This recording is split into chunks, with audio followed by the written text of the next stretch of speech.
Welcome to the continued adventures of Metal Gear Mondays 2.0. This is Alessio at the top of the episode. Again, to just stress, in these sort of new format episodes, I just want to be pretty explicit. We are back with a caveat, which is we're back with micro seasons, which are going to take the form of 4 to 6, sometimes 7 episode seasons that are going to be occurring with several weeks of a break in between. This first season is sort of the conclusion to our spin-off coverage. We're talking about Survive last episode. We're talking about Metal Gear Rising this episode. And we're talking about additional spin-off content, mobile games, fan fiction, stuff like that for the remaining episodes. And the next season, which will begin recording in late June, is going to be on Peace Walker, but we're going to be explicit about those dates as they occur. And if you want to continue to see the show progress, you can support us at patreon.com/Metal Gear Mondays. Tweet at us at Metal Gear Monday, Facebook Metal Gear Mondays. Thanks you guys so much. Enjoy the episode and enjoy the continued coverage of Metal Gear Mondays 2.0. Thanks.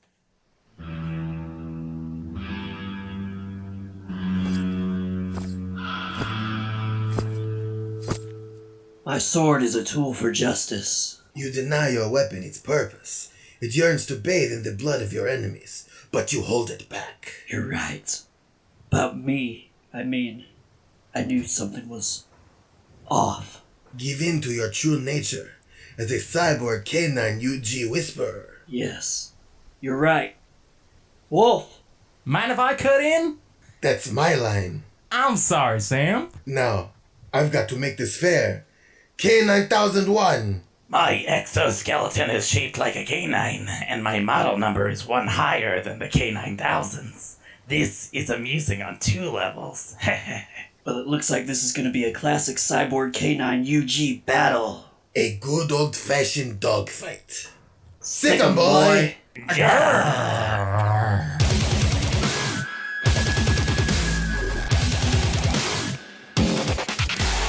Richard works in IT support at Mavericks Inc., and he noticed last Friday that he had several processing units in need of updating. He arranged with each user to upgrade the computer last week.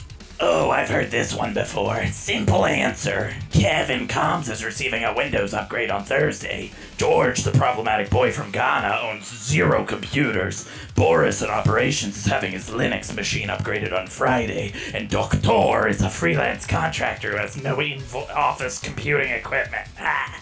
Correct. Try this one on for size. Sunny really needed to go to the doctor for her checkup and to her dentist, chiropractor, and optometrist. I, too, have heard this one before. The answer is very, very clearly defined. She will visit her physician at 9 a.m., her dentist at 11:30 a.m., her chiropractor at 1 p.m., and her optometrist at 3:30 p.m. These could go on for a while. Want to go practice our blade routines? Oh yeah. Let's take this great hog I found in Denver. It rips. Hey, wait a minute! That's mine! You're dead!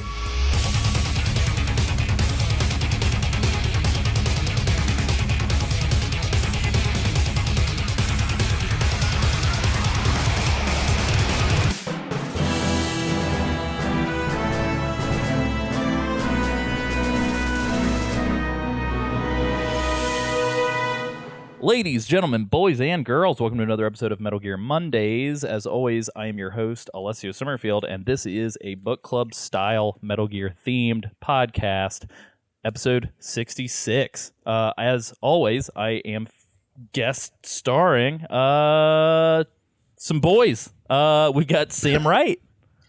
Okay, so I wanted to get this out of the way up top.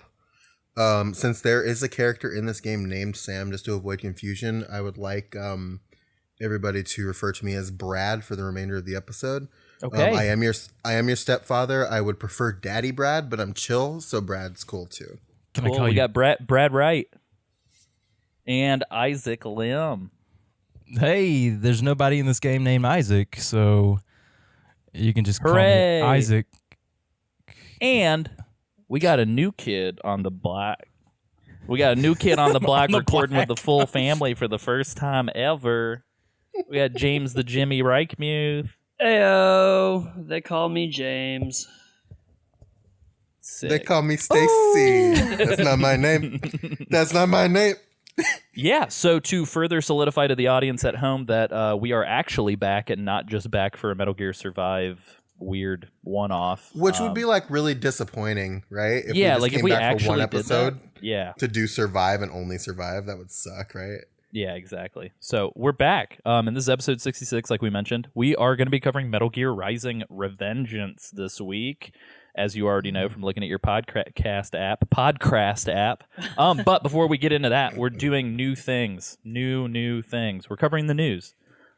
So I got some news items. Should we have like a stinger here, like a thing, like a Yeah. So since we do it here. Damn it. It's time for new news. Metal Gear news. Yeah. I love it. Okay. How was that? Was that good? That was great. So this week, since we got a guest developer spotlight. Since I promise I'll stop doing that Raiden voice at some point. That's weird. It's tough. We're going to be featuring PlatinumGames news for obvious reasons. So real quick news. PlatinumGames and Yoko Taro did a postmortem on Nier Automata at PAX East, and you should check it out because that was the best game that came out in 2017, in my opinion. Why do you say that? Because Nier Automata is the best game that came out that year, in my opinion. Okay. They touted a sequel, which is pretty sick. Has anybody Isaac, you got a Switch? Sam, you got a Switch? Do you boys have Switches? I switched my Switch. Is anybody playing that Bayonetta Switch port? Man, I need to get it because I want it very badly. I got that shit, and it's real good, and it's got a lot of DNA with this game that we will talk about. Does that shit rip? Dude, that shit. What is it? Slaps? That shit slaps. That's what that does. It's good. Bayonetta 3's coming soon too. Yes. Shifting gears to Metal Gear news. Metal Gear Survive is getting an MGS3 themed event on April 10th. Whatever the fuck ever. Who gives a fuck? What is it like? Yucky. What does that even mean? Like, what is a Metal Gear 3 event? Metal Gear Solid 3 event? Apparently, it's some sort of special event where you can get an alligator head and the camo from 3. And you can get Eva's jumpsuit too. I was gonna say, does it turn Survive into a good game like Metal Gear Solid 3? That'd be amazing. They're like, we're doing a themed event this week. We're actually gonna have a good game for 3 days, and then we're gonna make it bad again. Also, Isaac and James, you weren't on that episode. I'd love to re-record that episode because Metal Gear Survive is $20 now. So you should just go get it. I'll spend $20 on a bad game anytime. It's real bad. Don't do it. So can we do Isaac, a fumbling in the dark with Sam and do you want to make? Oh, let's do it. I mean, we can do it. No, let's do it. I was gonna say let's just throw it to Isaac to see what he comes up with. Isaac, you want to? Okay, I'm down. Sing the jingle, Isaac? Sing the jingle. No, I'm James has never gotten to sing the jingle. James, you do it. Oh, yeah, no. I don't think I know the jingle. Didn't do homework. 0 out of 10. Didn't do my homework on the jingle. James, I thought you knew the fumbling in the dark jingle. Fumbling in the dark with Isaac Lim. Oh, is that the real jingle? Yeah, that's the jingle. I felt like that's just the jingle that I would do. Just the most natural cadence of saying the words. So you're saying that Sam is unoriginal, is what you're saying? Yes. Whoa. Not Brad Wright. Oh yeah, excuse me. Yeah, who the fuck's Sam? Yeah, I was gonna say. I think you mean Daddy Brad. Isaac, go ahead and you just give us your quick 2-sentence log line on what Metal Gear Survive is. Metal Gear Survive, let me just tell you, is a slap happy family game. You're not wrong. It's centered around these 3 gay guys. Whoa. They live together. There's nothing wrong with that. It's 2018. No. I was saying whoa because like this is uncharted Metal Gear territory. Came out of nowhere. And it's just the adventures surviving the Heteronormative lifestyle. Yeah, surviving America in 2018. Yeah. Well, that would have been a better game. Sam, would you like to tell Isaac what this dumpster fire of a game was? So it's this game where you're a person who gets sent into an alternate dimension, but it's really the future, and you have to do a bunch of bullshit and save the world. And you have to kill this giant monster that is essentially nanomachines, and it fucking sucks. Yeah. My quick over and under is imagine that somebody made Metal Gear Solid 5 a Korean free-to-play browser-based game. Oh my gosh. That's all you got to do. There you go. There's the over and under. The end. The last piece of news. And guys, this is somebody that we all have experience with. Blue Point Games, who made the super stellar Metal Gear HD collection that we play all the time for this show. Amen. Rumor has it. They also did the Eco Shadow HD remaster and the Gravity Rush one, and they just recently remade all of Shadow of the Colossus from the ground up. Yeah. Anyway, rumor has it, and this is just speculation, that the quote-unquote PlayStation Classic with much larger scope that they might be making soon is Metal Gear Solid 1. Oh. Dang. How sick would that be? It'd give us a perfect excuse to play the game again with James. And we have all kinds of goofs and Yeah. gags. And do it real good this time. Do it Yeah, real do it good. real good. Because season 1, it was good, but we want to do it real good. Nice. So before we dive into the main thing, I just wanted to say again, for anybody who did not listen to the Survive episode, it just dawned on me I should probably reiterate this at the top of the next few episodes. Metal Gear Mondays is in 2.0 phase. So what that means is now we are doing these like concise, better executed sort of seasons with gaps in between for us to live normal human lives. So effectively you're going to get anywhere from 4 to 6 episodes, maybe 7, depending on the season, per season. And then there's going to be like roughly like a 30 to 60 day break for us to like regroup. Obviously, so we now have a Patreon, so patreon.com/Metal Gear Mondays. Obviously, if you guys come fucking beating on the door with all kinds of financial incentives, I'll fucking do whatever you want. But that's what we're doing right now. So just wanted to give Will you you guys bark the like over a and dog? He'll do that right now. Yeah. I'm right here right now. But yeah, so let's get into the game we're talking about this week.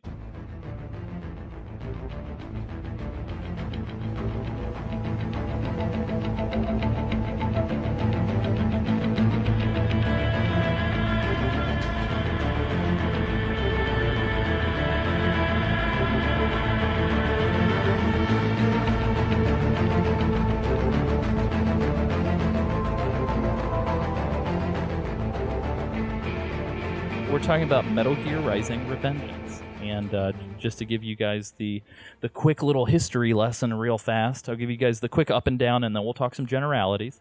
Metal Gear Rising: Revengeance not only has one of the longer names in the series, but it is a character action title developed by PlatinumGames and published by Konami Digital Entertainment that was released in late February of 2013, which is over 5 years ago, for the PlayStation 3 and Xbox 360, and then it was ported to PC in January of 2014, and then Mac in September of 2014. And honestly, Revengeance kind of sounds like a Kingdom Hearts subtitle. So, like, Oh my god, it This does. coming from a massive Kingdom Hearts fan. yeah, no, I fucking love Kingdom Hearts. So it tracks with me. I'm good with it. Well, it should have been like Metal Gear Rising Revengeance 3 3/4 days Blade Mode Fury Edition. Third Strike. Third Strike. Online. I was talking to Alessio about this. It would have been better, I think, if the game was just called Metal Gear Rising and then the sequel was called Revengeance. That would have been fucking dope. Or they could have also, said Revengeance could have been the remastered version or some shit, too. or they could give us a fucking sequel to the game. Yeah, so real quick, I want to get the over and under from you guys on this. So Konami published it. It was developed by Platinum. Platinum just broke all kinds of platinum records Right. with Nier Automata. Do you guys foresee a world in which Konami, thirsty for a quick cash grab, goes, "Hey, Platinum, do whatever the fuck you want"? Absolutely. 100% Okay. yes. That's Yeah, Fingers definitely crossed. going to happen. I could see it. Because honestly, if they let Platinum do it, I don't give a shit. I'm in it. Stick my dick up in it. Just get right down, Oh. deep, Is that how you play that game, Sam? deep in there. Yeah, Sam, that's a different game. That's how I play games. I don't know what y'all are doing. But. Oh no. But yeah, just to kind of give so this game actually had a little bit of like a troubled history. This game was originally developed by Kojima Productions, they who cannot be named by Konami now. But the game was just called Metal Gear Rising, and it was in 2009. And there was actually an original trailer for that version of the game, but it's a teaser, and I think it just features Raiden, the weird blue spinal columns, and the dwarf gecko enemies, like the 3-armed balls. Wasn't remember when they announced Peace Walker? Wasn't it that like whole promotion where like it was a really close up shot of Big Boss's face and then a really close up shot of Raiden's face, and that was like originally the teaser for the original Metal Gear Rising? I'm not sure. Do you remember that? I remember the Metal Gear Solid 3 trailer where Raiden was essentially wearing the mask in the director's chair or whatever. Yeah, I'll have to find those pictures because they were teasing new Metal Gear games, and it was Raiden and Big Boss, and I think it was the teasers for what Peace Walker was and what Rising was supposed to be. I recall. Gotcha. But Okay, I'll that's have to interesting. find Yeah, those. yeah. Pass it over, and we'll include it in the show notes because that's a thing we can do now.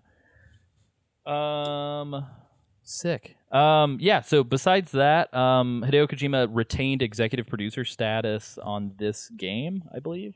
And he himself was like, they were going through a bunch of setbacks because I think they weren't sure if they wanted the game to be stealth based. Originally, I forgot to include this in notes. Originally, and James, super kind of weird parallel spoilers. So in Metal Gear Solid 4, it's implied that Raiden saves Sonny, who is a character in this game, from a weird prison situation with the Patriots and being kidnapped from her mother, blah, blah, blah.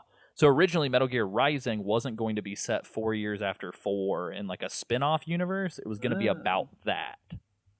That sounds cool. And so they were going to do that, which would have been cool for fans because it would have been like an insight into some shit that was implied but never shown. Yeah. But instead of doing that, they couldn't get the gameplay right or something. And so Hideo Kojima was like, let's put it on pause and let's come back to this later. In 2011, they then revealed the game again, and I believe it was at E3 or Tokyo Game Show or something. They revealed the game one more time, and it was with the sword-cutting watermelons and stuff, and they were like, it's platinum now. And yeah, so interesting. I think so. Kojima Productions, if you look at the credits for the game, they still retain story and character design for Raiden specifically. But the game is officially directed by Kenji Saito, who is only credited as a director on one other game, which is PlatinumGames, their Transformers Devastation game. Wow. And then he was credited as designer only on Bayonetta 2 and I think the Wonderful 101 on the Wii U. And that was pretty much his, based on what I could find, that's like his whole career for some reason. But yeah, so as we mentioned, the game takes place 4 years after the events of 4. I believe, based on what I saw from Kojima in some interview stuff, the game isn't considered canon, but it's regarded as like a parallel version of what could have happened after 4. So it's not like totally struck from the record either. And yeah, hanging in there like a Chad. Pretty much like a total fucking Chad. Rising was well received by critics. It got a lot of praise for its cutting system and its use of Metal Gear elements. And likewise, the soundtrack and the boss fights also got a ton of praise. People did criticize the camera, and they also criticized the length of the story mode, but I couldn't quite figure out if it was because it was too short or too long. Definitely not too long, right? Yeah, it was super It couldn't short. possibly be, because that story is really short. That camera, I will say for the camera, it gets outright disrespectful. Yeah. I could see it.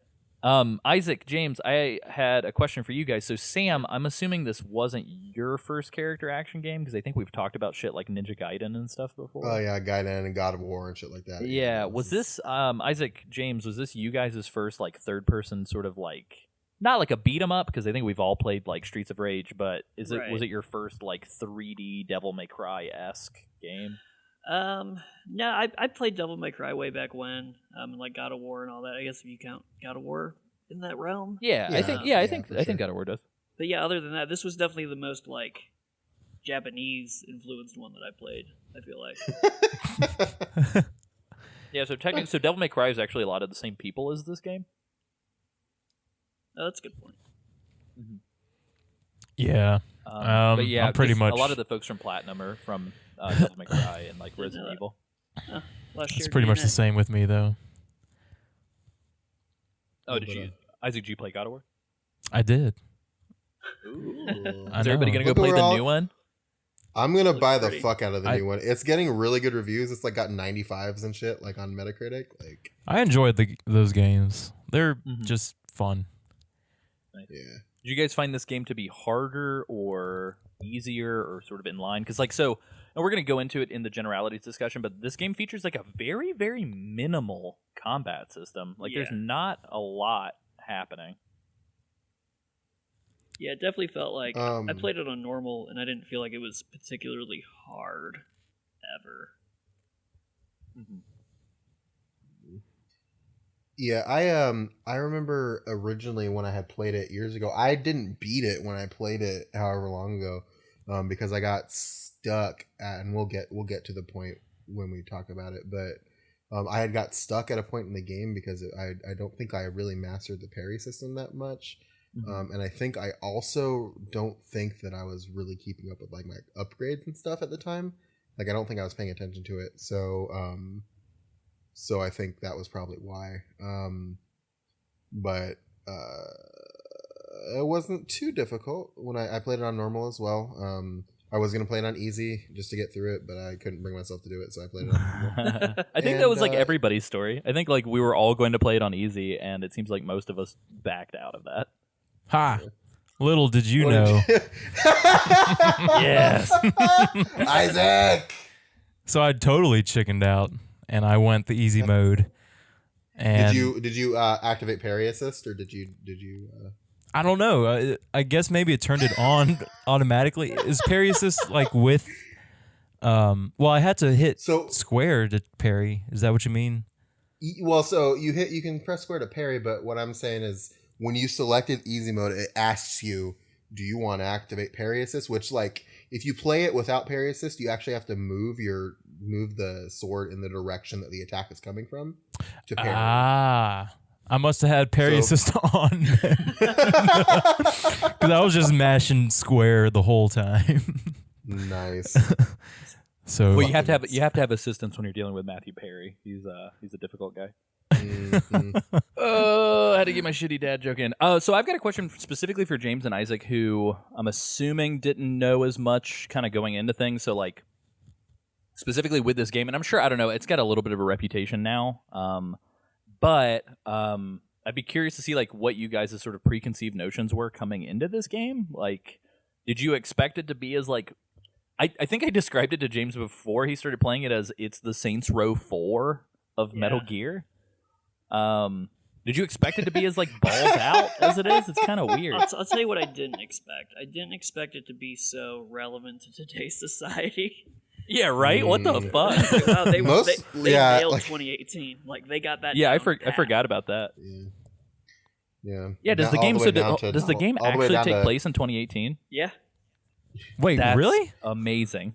all the way down to Donald Trump absorbing technology and going Super Saiyan. Exactly. Mm-hmm. Wow. I called it metal I called it Metal Gear Shadow the Hedgehog. Yeah. Yep. It's just like got like a really like attitude to it. It's not as bad as Shadow the Hedgehog. Like it's not bad at all. Hey, you're not obviously, shooting but- cop. Yeah. Oh, wait a minute. Yeah, you are. Yeah, you are definitely killing cops for sure.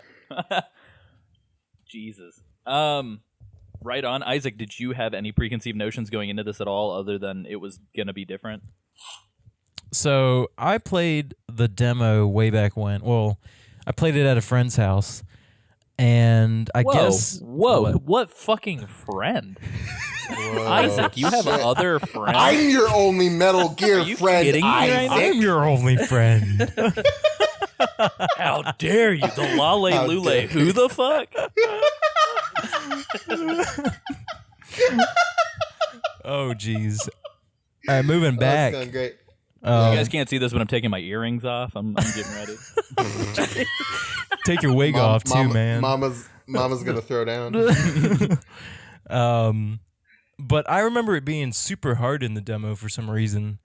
So I guess that was my only preconceived notion coming in. I thought it was gonna. Well, I did play on easy, so that, I mean, that took is away a what it little bit of its credibility, but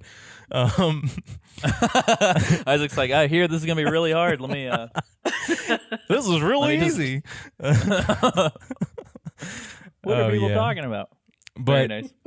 I mean, I knew it was like a hack and slash type game, and kind of less of stealth. Still a tiny bit of Yeah, stealth weird elements here and there. You can fucking try. Yeah, you really can.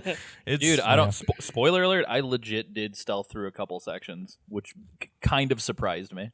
Nice. Man, God, okay. Yeah. Um, Anyway.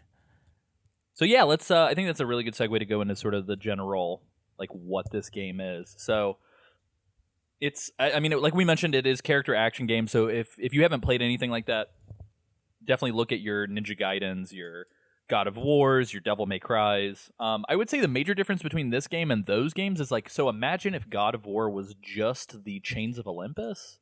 Like that was kind of your only weapon. Yeah. And that the combat was more built around catering to that. So like, I think on paper, Metal Gear Rising sounds extremely simple, like to the point of like, maybe not being enjoyable. But I don't, me personally, I thought that, and this might be why the campaign is so short, I thought that like throughout the 7 hours that the gameplay of the campaign is, that I found the combat to be fun the whole time. Absolutely. Oh, I enjoyed the combat. Yeah, for sure. Yeah, And they it's- definitely, it's fun. they sprinkle in a little QTE weirdness. A little bit. I think that the general control scheme is pretty simple. There's a heavy attack and a light attack, which okay, that's what it is. And then you have the parry, which I think adds a little bit of complexity to it, and the fucking the Zendatsu and all that kind of stuff. Totally. Well, and I think so that, like Sam had mentioned earlier about the parry, you kind of have to like point the analog stick in the direction that it's coming from, that the attack is going to be coming from. And the game does this really kind of elegant thing where what happens is when the attack is coming, every character, I would say, like every enemy character has like a part of their character design where like a little red laser will kind of flash, like lens flare. Yeah, and it feels everybody has a tell. Yeah, and it feels appropriate. Like it doesn't feel like, oh, it's just because it's a video game. Like they do a good job of making the red lens flare come from like a believable source. And usually when that happens, it's like, okay, I'm about to get hit. And so if you time the parry correctly, when they go to hit, you'll like deflect and then swing at them. And sometimes it'll create like this slow-mo kind of slash 'em up mode. But if you mistime it, you'll just block, which is fine, but you just don't get like the leg up. And then I think they have ones where like they'll glow yellow, and those I think are unblockable, but you have to dodge out of the way, otherwise they're gonna hit the fuck out of you. And holy shit, so that's the one omission from this game. I wish there was a dedicated dodge button, you guys. Yeah, it's weird that there wasn't. I Right? kept wanting to dodge the entire time and like couldn't. Like my muscle memory from other games was like hitting certain buttons, thinking I would dodge, and then nothing. Yeah, I thought that I was dumb when I first played this game. I was like, surely there's a dodge button. How do I not know how to dodge? Did I miss something? Because can't ride and he can dash, can't Right. he? Yeah, So you can But, do like, the it R1 doesn't- like ninja run in battle, Yeah, but it doesn't. But it doesn't dodge. like it's not a dodge though. Like a dodge roll or like some type of like backflip or something would have been awesome. Like I think the gameplay feels good. I think it's a very good system, but I think just that dodge I think would probably have elevated it to maybe one of my favorite like battle systems. For sure. When the weird thing is like both like the games on either side of this, like if you look at Vanquish or you look at Bayonetta, they both have dodges. So like what happened? Did that guy fall asleep? Like what happened? It's like, where's our dodge man? Fucking like, bring him out. Yeah, Greg died, so we're just not gonna have dodge. Is that cool? Okay. Fuck. Like it was very weird. When did this come out? It came out in 2013. 2013? Yeah, early 2013. Because which is insane because didn't Bayonetta come out in like 2010? Yeah, I think you might be right. So what happened believe- in between the release of Bayonetta and the release of Metal Gear Rising that they were just like, no, we don't need a dodge button? Well, and so Okay. because I was thinking about it, and I think that what it does is it pushes the player to play as aggressively as Raiden as a character is, I think. Mm. So like there is that, and like it is a little bit of like a leap of faith, I guess, in logic, but like based on the other PlatinumGames games that I've played, I feel as if it seems like something that they would do to kind of. It's the way that Bloodborne incentivizes you to keep attacking by regenerating your health whenever you hit people if you're damaged. I think it's just sort of like a subtle, like, get in there, buddy. Like, don't run away. Like, get in there. But it sucks because Raiden, if he gets hit at all, it like interrupts combos and stuff. So it makes it hard to keep it going. I used to think my blade was a tool for justice. Oh God. The other modes that we talked about. So we talked about Ninja Run. Essentially, it's like hold R1 or I'm assuming right bumper on Xbox, and just I fucking run, which is sick. Love the Ninja Run. Yeah, the Ninja Yeah, Run Ninja is Run's good. excellent. Yeah, and I'm glad. So if you play Nier Automata, they kind of incorporated that into Nier. Unfortunately, it doesn't have like the vaulting in Nier, and that's what I love about Yeah. Rising is like you can just kind of vault up everything. Like it's wonderful. We also have the blade mode, which is sort of the star attraction. Like you hold L1 when you've got, or a left bumper whenever you got your meter full, and you go into this crazy, like as James pitched it to me whenever he was playing the game, as Fruit Ninja mode. Oh, perfect. And I don't know. It does kind of feel like that, doesn't it? I didn't realize how fucking gory this game was until I came back to it. Like, holy yeah, dude. shit. It's brutal.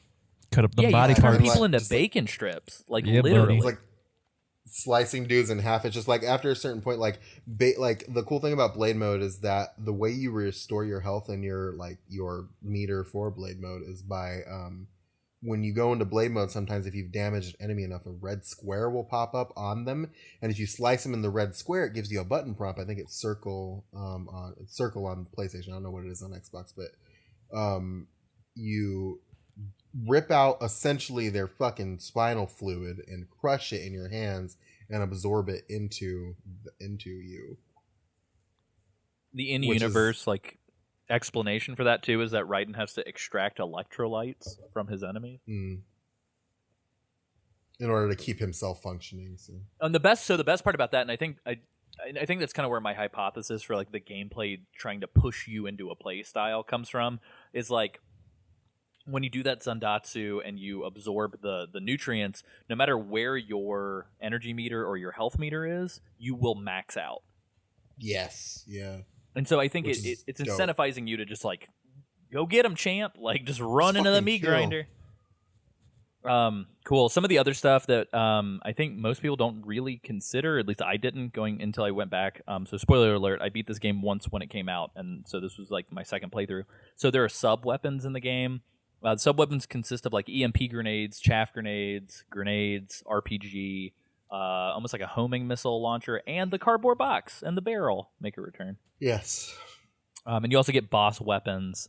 The sub weapons kind of act like almost like Castlevania pickups. So it's almost like when you get like the daggers or the cross or the holy water, you have a certain amount, and when you run out, you have to find them in the world. I discovered in New Game Plus that I had the option in the customized menu to buy an infinite ammo wig for Raiden. So my Raiden was a blonde boy, and I had Nice. infinite ammo for every sub weapon. Wow. Dang. Yeah, it was pretty sweet. Also, there are boss weapons in the game. These aren't really like... So like in God of War or Devil May Cry, I feel like when you beat certain bosses, you get like permanent weapons that you can kind of do crazy combos with, and it almost like adds a whole other like character to the game. With this, the boss weapons are more or less like they only map to your heavy attack, I believe.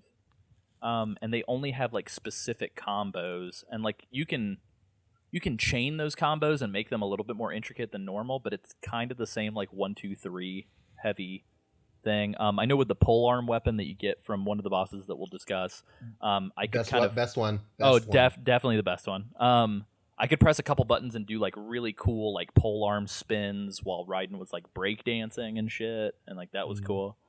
But And it's all about like customizing too. Like, did you guys do much of the customization with like I mean, Stuff like upgrades.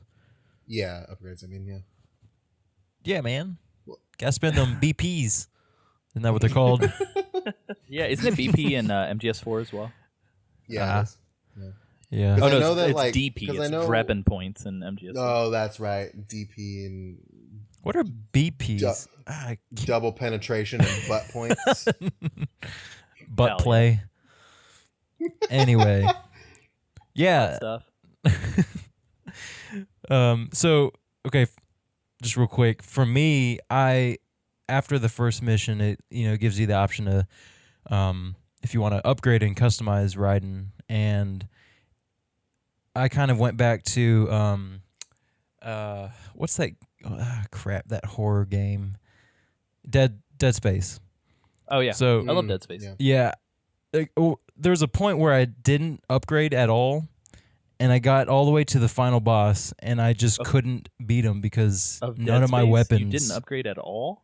Yeah, I know. Wow. It was Holy bad. shit! Isaac's Wow. going for like That's fucking- hardcore mode. No, that's hard fucking core. That's like a challenge that people would do. It's like, okay, I'm about to do No upgrades. Dead Space with no upgrades and only using the fucking first weapon. Wish me luck, motherfuckers. Crazy tough. Yeah, how are you? So wait, Isaac, how did you feel any desire to continue through that game? Because I feel like when I got to the upgrade stations, it was like the only time I could breathe and feel good about the game. I think my this is how I am with all games. I'm like, I should hoard these points or the money because something greater is gonna come up, and it just never does. Hey, A Isaac. lot of the time, you have to spend it to get the I greatest. know. things. That's why.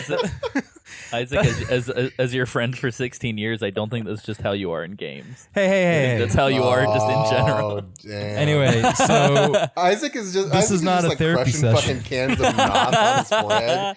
He's like playing hardcore Dead Space and crushing fucking nos on his forehead. Like, let's go. Fucking- Isaac needs to start a Twitch channel. That's insane, yeah. dude. oh, that would be I'd watch the fuck out of terrible. Anyway, all of that is to say that I thought back to my Dead Space days, and I was like, I better upgrade when I get the chance.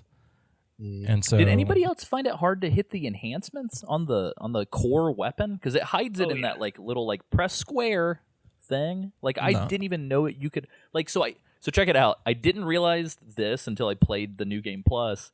I never updated or upgraded my main weapon because I never knew you could until I played the second time, and I was like, oh shit, I can upgrade the strength on the sword. even though it said like new beside the main weapon? See, I don't know. I just never Oh. noticed that. My problem is that when like shit like that pops up, like ooh new, and I go into a menu and it doesn't go away, I'm obsessed with making it go away until I figure out how to make it go away. That's how I am too. I don't know what. Well, again, I didn't know until I booted it up that I just like because everything else was like maxed out except for the boss weapon and the main weapon, and so I was like, what the hell? How did I not see this? That's pretty hardcore too, man. Yeah, dude. But yeah, That's why I didn't fucking beat the game the first time I played it. oh, word. So yeah, as far as like the actual features of the game, just to kind of put a little keystone, capstone, just to capstone the generalities. It's a little Power Stone. Yeah, just a little Power Stone 2 up there, a little Keystone Light. Keystone Light. Little You gotta get the cooling power of the Rockies or whatever. Is that Natty- cores? get I some- don't know. Get some natty ice in here. Yeah, buddy. Diet tequila. Oh no! If you have a Smirnoff Ice right now and you're listening to this podcast, you just iced yourself. go ahead and tip that back. Fuck. Anyway, so the game has a full blown story mode. In my notes, I'm like, the game features a full blown story mode. Yeah, guess what? The game just is a story mode. So that's just the game. And then there's some additional like VR missions that you can find in the game through these little computers. There's a lot of collectibles, but they're discrete.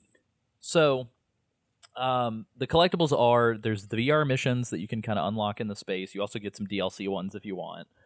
On top of that, I thought I just found a one-off man in a box Turns out there's a whole No, there's a plethora bunch of them. of men in boxes. Men in Yeah, box. and then the other men in boxes, and then there's another one. There's like the fucking pugilist fucking dwarf geckos you can find everywhere. Oh yeah, I didn't- those guys are fun. I didn't realize that until like late in the game, like after I beat it, because I didn't notice them all at all. And then right before the battle with Sundowner, which we Yeah, obviously get yeah. to, Yeah, you see the turn guy. to the left and he's just standing over there. It's like, who the fuck is that? What's Yeah. that dude over there? Who's that creepy boy? Yeah. And there's also like in true Metal Gear fashion, like Japanese swimsuit models that you have to blade slash the police tape off of to see them. And then Kev chimes in and goes, "Oh That's my yeah, boy. that's what I'm talking about." Kev. Of course, the fucking one of the very few original non DARPA chief black characters in the fucking game is a perv. Yeah, of course, obviously. Also, the last collectible, and this one's actually kind of hard to get. I only spotted a handful of them through my playthrough, and maybe it's because I got a bunch during the first playthrough. The left hands. So there are like special kind of like commander units that you can encounter, and when you go into blade mode, you'll notice that their left hands are glowing green. If you can cut that off of them, you get like extra BP and some other benefits, like artwork in the little collection. Doctor has a very creepy left hand collection. Yes, he does. And that's the fucking whole reason why you're looking for them in the first place, because he will reward you handsomely for left hands. Yeah, I think it's like the left hands store the battle information. Yeah, for the cyborg. He explains that after he fucking creeps you the fuck out, though. Yeah, after he strokes his collection of male left hands that he has on his shelf. So the last thing is the 2 supplemental DLC side stories. So there is a bunch of cosmetic DLC. So I think because I pre-ordered the game, or maybe it's because of Zone of the Enders, I can't remember. For whatever reason, I have the Gray Fox Frank Jaeger skin, Cyborg Ninja from MGS1. I've got that, and the sword for Cyborg Ninja. But I know you can pay. I think it's like $1.99 or $2.99 for some costumes. But all of the DLC, like actual like story DLC, me and Sam discovered is just free now. How cool is that? That shit's free as fuck. It was super cool. I've never seen a game do that before, where it's like, I guess it's so long after the release that they're just like, fuck it, y'all, here you go. Yeah, the thing about the DLC is I think that they came out kind of just like, this kind of sucks for how much it is, because they were I think $10 a piece when they first came out. And just to kind of give you an idea, they're great for $0.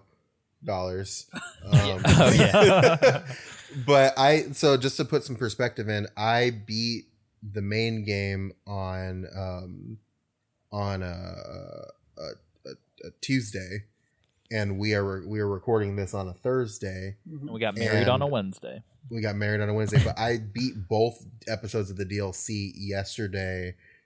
In approximately 2 hours for both of them. Dang. So so $10 for that, maybe not, but for free, hell yeah. Are we? Is there a segment for the DLC or? Yeah, I mean we're just gonna touch on it really briefly. Like it wasn't required for the okay. show. Well, I was just gonna say, Sam, would you mind touching on it? Yeah. Could you Yeah, fumble? I will Could you fumble I will with me abs- in the dark? I would love to fumble in the dark with you. Yes, please. Fumbling in the digital, or excuse me, downloadable content with Samuel, right? Well, we'll get there because they're well, I guess one of them takes place during the story, but one of them's like a prequel kind of. But we'll get there at the end. Gotcha. Okay. James, did you see whether or not Xbox boys get free shit as well? They do not. Oh no, it's paid still. I didn't actually realize that there was all of that until I saw your notes, and I was like, oh well, I guess we don't deserve it. Yeah, I no, understand. yeah, it definitely wasn't required. Not for James. We're not worthy. It's fine. Yeah, so I believe there's, and I don't know if some of these are DLC or what, but there are 50 VR missions you can get. Heads up, you have to like unlock the VR missions, which to me kind of takes some of the bite away. Like I wish they were all unlocked so you could kind of practice for the main game. But it's just, I mean, you've played a Metal Gear game, you know what a VR mission is. It's just like combat test in like a weird spacey environment. That's pretty much it. Yeah. So, before we get into the main game proper, did everybody fuck with the tutorial? I did not. I did briefly, but it's kind of short, and I don't remember anything about it. James, did you say you didn't? No, I blew right through it. I said, Yeah, so I was for gonna, me. yeah, so I was gonna ask you guys. As I was like starting the game for the first time, I was like, would you like to do a tutorial? And in my head, I was like, oh man, I wonder what this is gonna say about everybody on the show if I ask if they do tutorials or not. Do you typically blow through tutorials? So I like to, like, in recent years, I used to just blaze through them, but like in recent years, like they've been including like story beats in the tutorials for games. Yeah. Like I know like the tutorial in like Dishonored 2 has like a really great story beat, and it's like I would have missed that. I did miss that because I blazed through that too because I know how to play Dishonored. But like, and when you say blaze through it, did you skip the tutorial or did you just like speed do it? I just skipped. Oh, gotcha. I mean, there are a couple story beats in this one, but it's just like between Doctor and Raiden, so it's not really anything consequential. But yeah, no, I was just kind of curious, especially with a game like this where it's like kind of a specific move set involved. I think for me, I just feel under-equipped starting until I've had a chance to like fuck with the controls, if that makes sense. Yeah. Isaac, did you do the tutorial? Yeah, I usually do the super tutorial. short. Yeah, it's just like it's 2 VR missions essentially, and the first one is literally hold R1 and point in a direction. Yeah. it's they're not like great tutorials. Like I think the best way, the thing about this like R00 chapter, this like first chapter we're gonna get into, I kind of felt like a more robust and effective tutorial. Yeah, like if they would have just thrown you in and then like let you play in that chapter, that would have been a fine tutorial. I don't think the whatever the fuck they gave us was necessary. Totally. Yeah, you're totally right about that. I think with this game in particular, that opening segment 100% was just a tutorial because it even gives you like on-screen prompts for what buttons do what. Yeah. Nice. Yeah, like and that was like even like they gave you like Raiden and he looks like less cool, like a nerd in this one, like so he's just kind of like it's a tutorial. It's just like, oh, okay, you're got it. I know what's going on now. Was anybody upset that Raiden didn't say the word nerds once in this game? I know Isaac super was. upset. So James, okay. just so you know, in Metal Gear Solid 2, there's a sequence where some character asks Raiden if he knows about the node, and Raiden just goes, "Did you say nerds?" It's out of fucking nowhere. It's and very then weird. Colonel's just like, "No, I said node." just like shuts him down. What a weird moment. Yeah, just out of fucking nowhere. Hey kid, fuck you. It's a node. It'd be like if you're like at a meeting at work and somebody was just like, "Yeah, so what you're gonna need to know," and you're like, "Did you say nerd?" Like in front of everybody. It's like, who are you? Who the fuck is this guy? It's like who hired this man? Yeah. This very strange boy. Yeah. So speaking of strange boys, let's talk about the strange boys riding in this limousine. Let's kick off this game.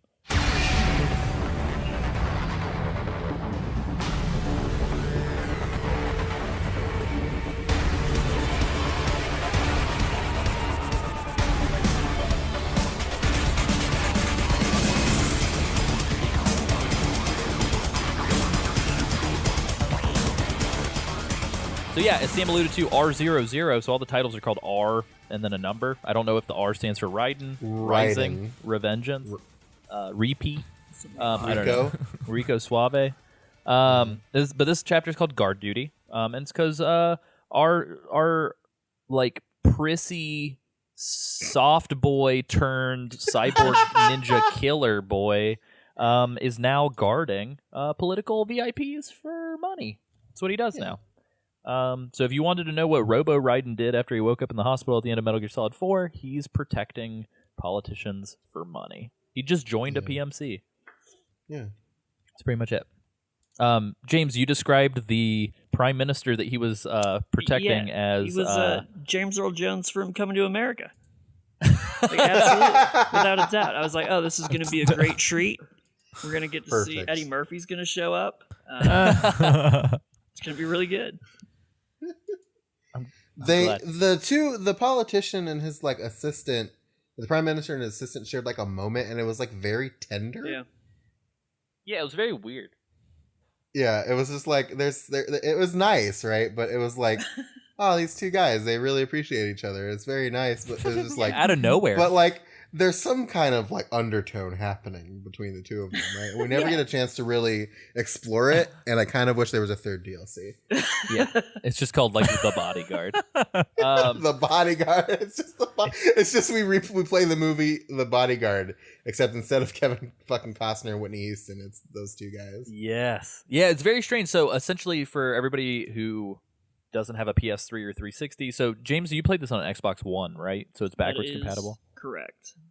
Nice. So it is backwards compatible on that. If you are unfortunately a PlayStation 4 owner, I think the only way you can play this is on a PS3. So I had to dust off my old PS3. That's really weird. Super fun. But that being said, if you don't have the leisure finances to go get a PS3 to play this, or play it on Steam or whatever, essentially there's this Prime Minister. What country is he the Prime Minister of? Did you guys catch that? What was it? It's an African country, correct? Somewhere in Africa. Yeah. I don't know. Yeah, so they're in just unnamed they're in African a country. nondescript African country. Yeah. And essentially these two men are in this limousine kind of driving to what appears to be some sort of political signing or some sort of like event. But it's very weird because the game doesn't reveal that Raiden is sitting in front of them until like a couple minutes in. It So was it like kind of an feels like- uncomfortably long. Yeah, it's time. like it reminded me like the Call of Duty Modern Warfare, like Call of Duty 4 opening. And it's just these two boys like reminiscing about the good old country. Like they're like, oh man, the country's everything's so great. We get like tight shots of kids playing basketball and like running through the street. And for a second you're like, what game is this? And then it like pans around and there's our weird like metalloid Barbie doll man. He's just like, hey, you guys are talking about politics, right? Like it's very weird. Yeah, he could And not then they have get looked attacked. more out of place, like with the setup that they gave us. I was like, Yeah. what? It's super weird. Yeah, they're riding in this convoy, and then they get attacked out of nowhere by who I described at the time before we knew his name as Cyborg Don Pablo. Yeah, just like just slices a tank in half. It's pretty badass. So like I will just brace yourself if you're gonna play this game. This game tries really hard to be super choreographed and badass, and like 99% of the time it is. Like it's pretty cool. Yeah, for sure. It like hits all the like the sweet spots. And like I don't know, even if you're not necessarily like into, it sucks because I don't want to say even if you're not an anime fan, because I legitimately feel like there are anime that don't fall into the garbage stereotypes. But even if you're not into more action young adult anime, this game kind of, I feel like, transcends that sort of thing by trying to just be like metal as fuck as opposed to just anime. Yeah, it's like Otacon's fever dream, pretty much. Just like one of my Japanese animes. Yeah, pretty much.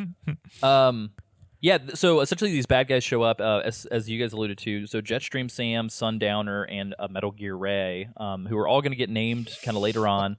But fucking Metal Gear Ray, I forgot when I played it. I forgot that Metal Gear Ray was like one of the first things you fight, which is it's super cool though. Yeah, because essentially, kind of what the game's doing is like if you've been a Metal Gear fan for this entire time, you're kind of starting this game off with like the main kind of fodder bad guy being like the big badass from Metal Gear Solid 2.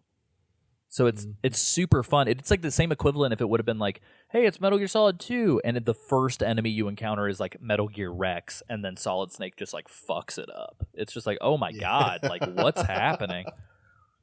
So it's interesting, but this game definitely does a lot of things in this opening moment that I really dig, and that I know everybody compares games to this game. It feels very much so like Dark Souls 1 to me, where like you're introduced to the pantheon that you're gonna be murdering. Like all they don't do all of them, which I was disappointed in, most because of them. there's like two other ones, and obviously the final boss that you don't get introduced to, but you meet two of them in this particular one. And it would have been cool. I realized when they introduced Mistral, I was like, oh, they never did a fucking like all the bosses are gathered in one place cutscene like they did in the other ones. Yeah, Monsoon and Mistral are the two that are missing, and we'll get to them. But yeah, effectively, you cut down the sort of like regular fodder enemies pretty easily. I don't think they're ever really that difficult until kind of towards the end of the game. They kind of just have more hit points. That's about it. They get bulkier. Like there are a couple of different units, but like the basic like troop unit, you can just like always like throughout the game. If you go into like blade mode, you can always just straight up just slash them immediately and take their shit, which is like which makes for some pretty cool moments. Like I remember running up on a guy and he saw me and I was just like, nope, slope, and then he was just dead. Yeah. And you can also like slash like multiples all at once. So I know I've like cut down like 3 or 4 like in one blade, which is super good. But yeah, so essentially you enter the first boss battle, which is like you're damaging Metal Gear Ray's feet and then doing these like QTE sequences, and then you guys, Raiden catches the Metal Gear's knife. Yeah, he does. And then fucking just throws it out of the stadium. Just fucking chucks it. It's so good. It's so good. Yeah. And like if you hadn't realized already, this game is going to be fucking great. Yeah, we start By off with a this bang, point. man. Like the QTEs are like kind of like Azura's Wrath level QTEs, where it's just like, quick, do a QTE to like split the planet in half. Like it's insane. But yeah, the battle then turns into this like crazy chase sequence where we're running through part of the town. It's pretty cool because like all these terrorists are just like blowing up the city around you as you're running. And then you battle the Metal Gear Ray again on top of the roof. And this particular portion of the Metal Gear Ray battle kind of feels akin to like the first Turtles in Time boss for the Teenage Mutant Ninja Turtles arcade cabinet. Wow. Just sort what of a like fucking reference. like that, or even like some of the bosses from Nier and Bayonetta. It's just sort of like a big head of an enemy, dodge the attacks, and then punch it in the face. Right. Kind of deal. Yeah, but then like once you punch it in the face and it runs away, it shoots missiles at you and you have to jump on the missiles and run up the missiles. It was so and good. buildings to Which it. is sick as fuck. It was so cool. Which happens again with the helicopters. Yeah, this game is just like so. So we didn't talk about this yet, but like as all these QTEs are happening, explosions are everywhere, and you're just like being overstimulated. Like this game is just straight. Like if you're just eating sugar out of the container.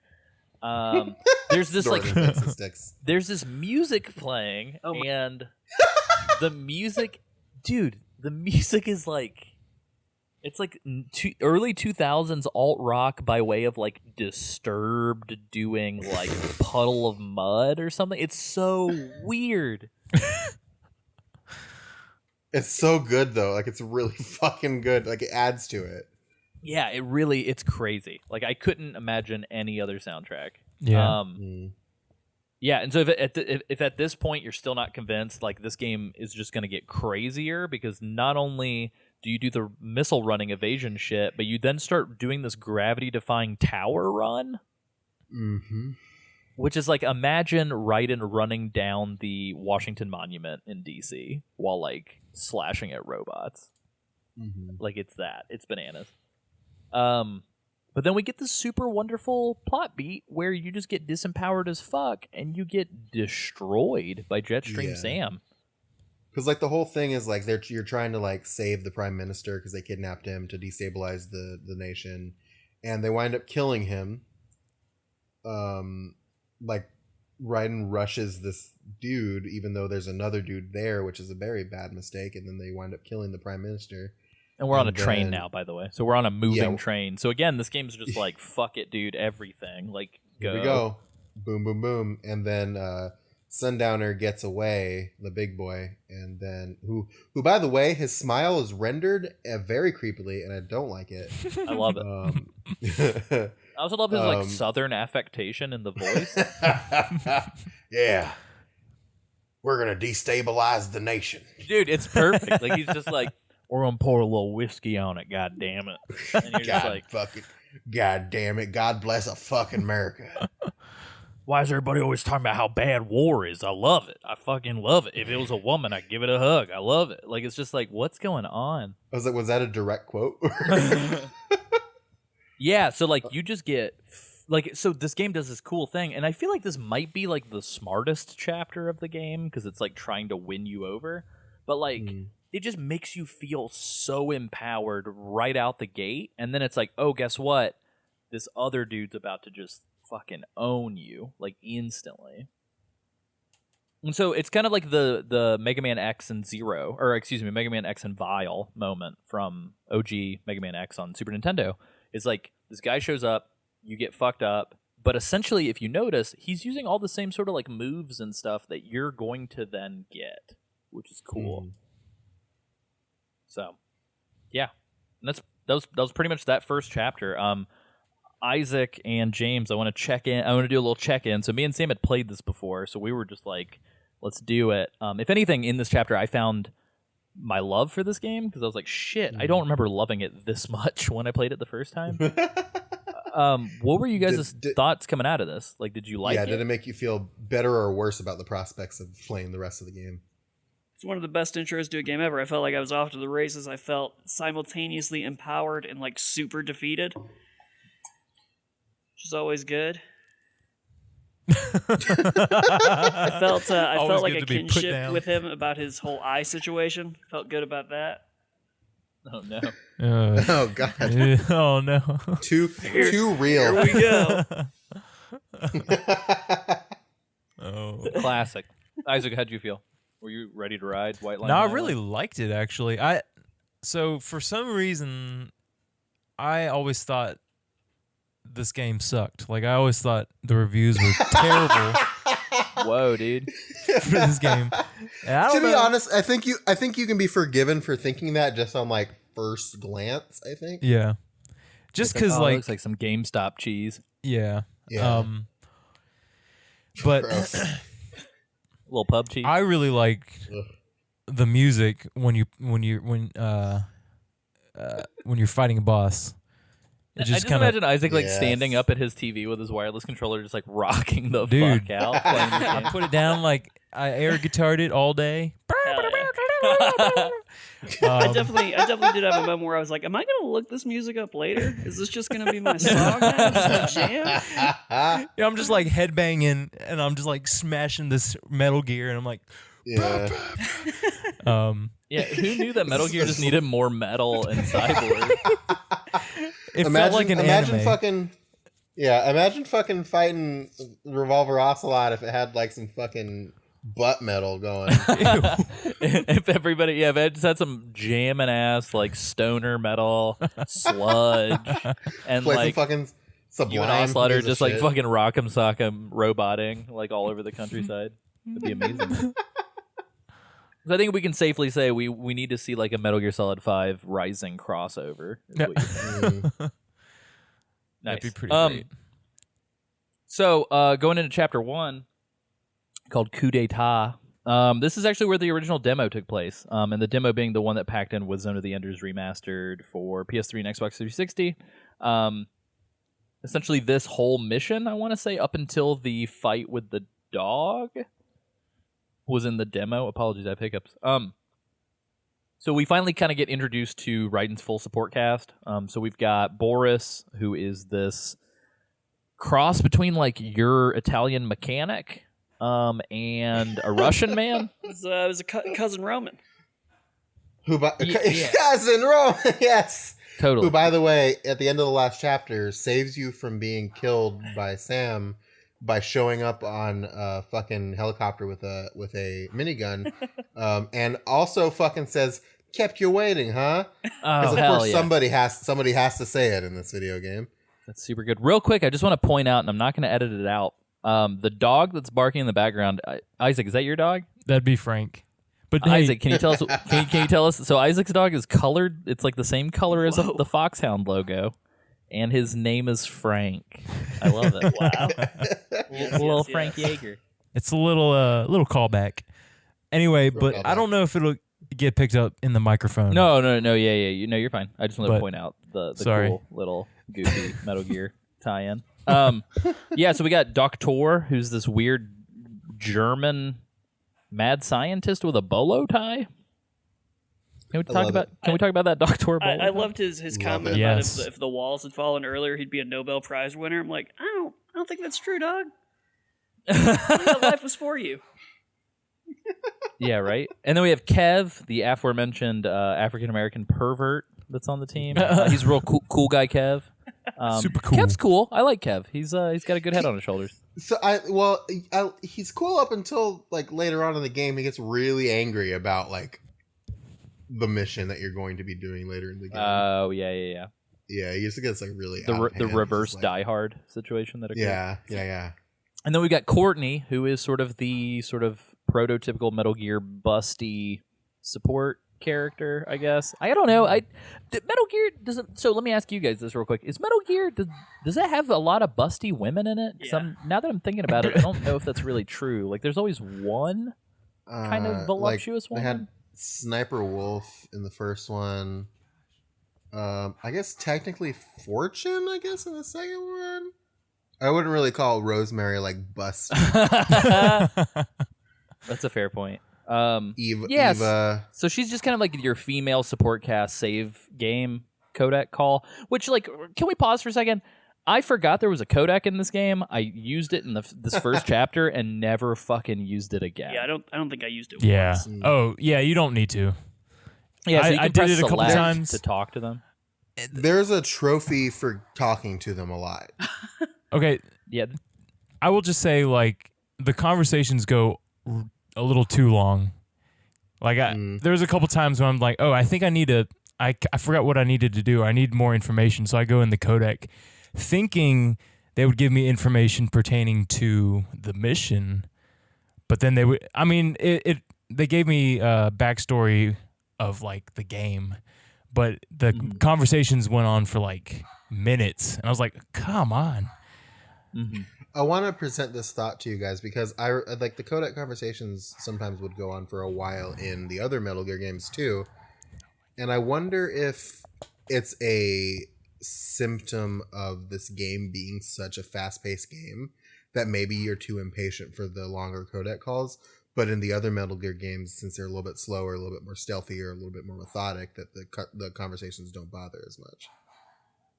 I think it's a fair theory. I'm also very, very nervous that it's just because we've walked away from this game series for so long, and I'm really, really worried that for the other games that we're going to talk about at the end of this episode that we'll be covering, that we're just going to be like, fuck, I don't have a stomach for these cutscenes anymore. Because it kind of happened to me with this, like, real talk, and I don't know if it's just because I've beat it before or what. Towards the end, I started skipping cutscenes.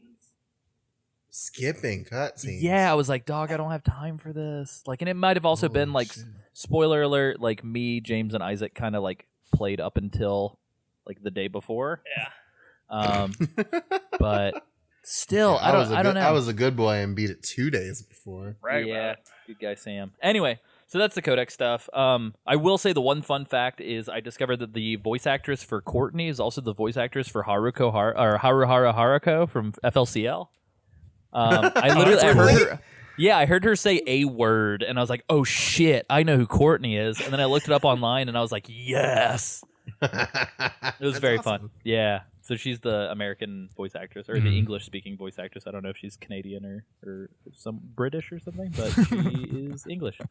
Anyway, so Raiden's body got fucked up by. I was gonna say by Steamboat Willie, by Jetstream Sam. Man. And so he gets a new body, and it's one where Doctor says, "Oh, you got to get this MCFC electrolytes that are in the spinal column of your enemies." So that's when this whole Zandatsu mechanic starts to happen. Yeah, they kind of the battle system. It doesn't get any more complex than this, but if you're coming from chapter R00 into this first like official chapter, they drop it on you. It just is like, oh wow, this is a little bit more complicated than I first thought. And then once you get used to it, it's fine again. But For sure. And we already covered the left hand stuff, but this is where it gets mentioned for the first time by Doctor. yeah, this creepy fucking collection. Yeah, so we're flying in. Raiden's like laying on his belly in like a stealth bomber that's like fucking flying across the ocean. He's just like, it was really weird. So this game up until this point hasn't really leaned into how weird it's going to get with the dialogue and stuff.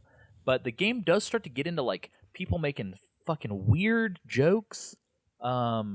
people just straight saying things like fuckers and like motherfucker and like fuck you, which is like very out of character for Metal Gear. It went all out. It's like, it's just like, it feels like the punk rock version of Shadow Metal the Gear. Hedgehog. Yeah, it's very weird. So anyway, at this point, I was very weirded out by the fact that when Raiden goes, ready for insertion, that no one was just like, because it was just like, I don't know, like up until this point, I was just like, all right, I guess a fucking 12-year-old wrote this with a crayon, but all right.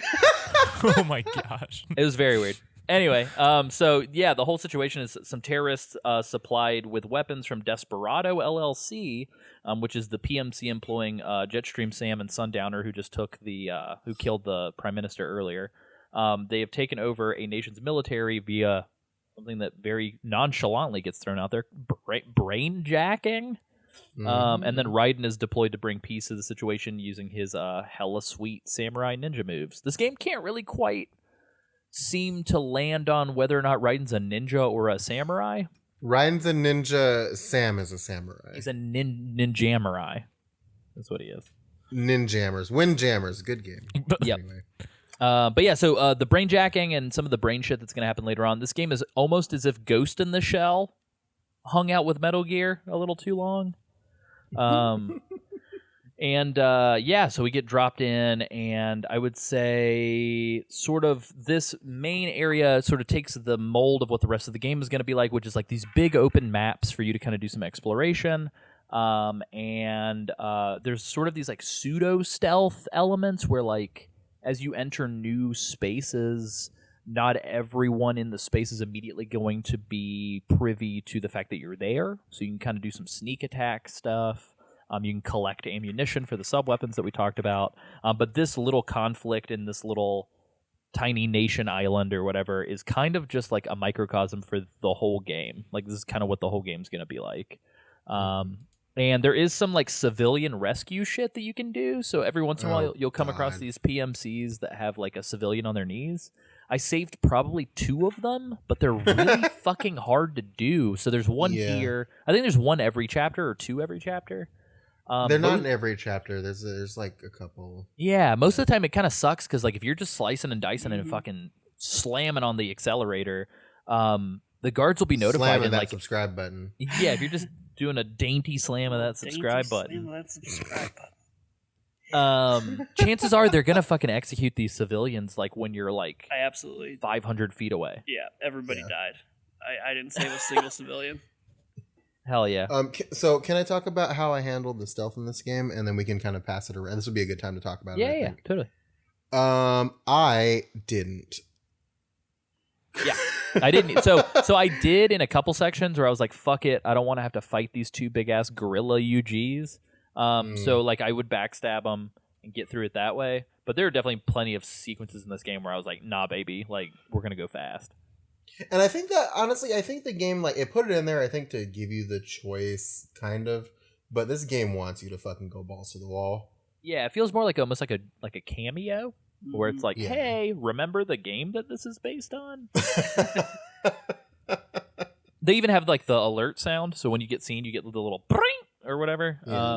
And we got a bunch of recurring enemies from the other game. So the little dwarf geckos and then the gecko Metal Gears are in this as well, in this map. Yeah, and the fucking the flight packs that accompany. Oh yeah. Yep. Yeah, how'd you guys handle the so James and Isaac, how'd you guys handle the stealth? I know Isaac had a little stealth background coming into this. James, how did you just fucking wreck shop? I didn't. I was like, I got this sweet sword. I think I'll just cut. I'll just cut. That's gonna be a nah from me, dog. Just like run through. There was one section in the game that I actually did stealth all the way through because like I couldn't not. Mm-hmm. Which was in the underground where it's dark unless you have your AR vision on. Mm-hmm. That was about the only time I stealthed because all those fucking gorillas. Until I realized that you fight them, and when you fight them and go into open combat, it illuminates it for you. And I was like, oh, I don't have to worry about this anymore. Fuck it. So yeah. And that's like really my only problem with the game is like kind of that section, because it's like why the fuck is the AR vision mode going to immediately go away every single time that I want to do anything other than see the detective Batman mode thing? Right. Yeah. Because it's like you try to run, you try to interact with an object, you try and fight something, it just goes away. Mm-hmm. But which makes no sense. Yeah. So anyway, you are trudging along this sort of like the ruins. This is a very Metal Gear Solid 4 level. You're kind of trudging through this like big, dilapidated city. Raiden enters in this area, and the dog robot that we joked around about in our skit So good. shows up here. I love this dog. Call him Good Boy Chainsaw Dog. Yeah, good boy Chainsaw Dog. Such a good boy. LQ84I, which is what he's called at first. Fights you, and he is just AI with a dog body, with a chainsaw tail. And there's 3 phases of this. Again, I was playing New Game Plus, so like all my stats were maxed, so I just fucking kind of slammed through these. But he essentially will fight you in these 3 phases. Between every phase, there's kind of like he jumps up on a wall and then calls reinforcements, which actually is good for you because you can use the Zandatsu to heal yourself, and if you don't want to use the items.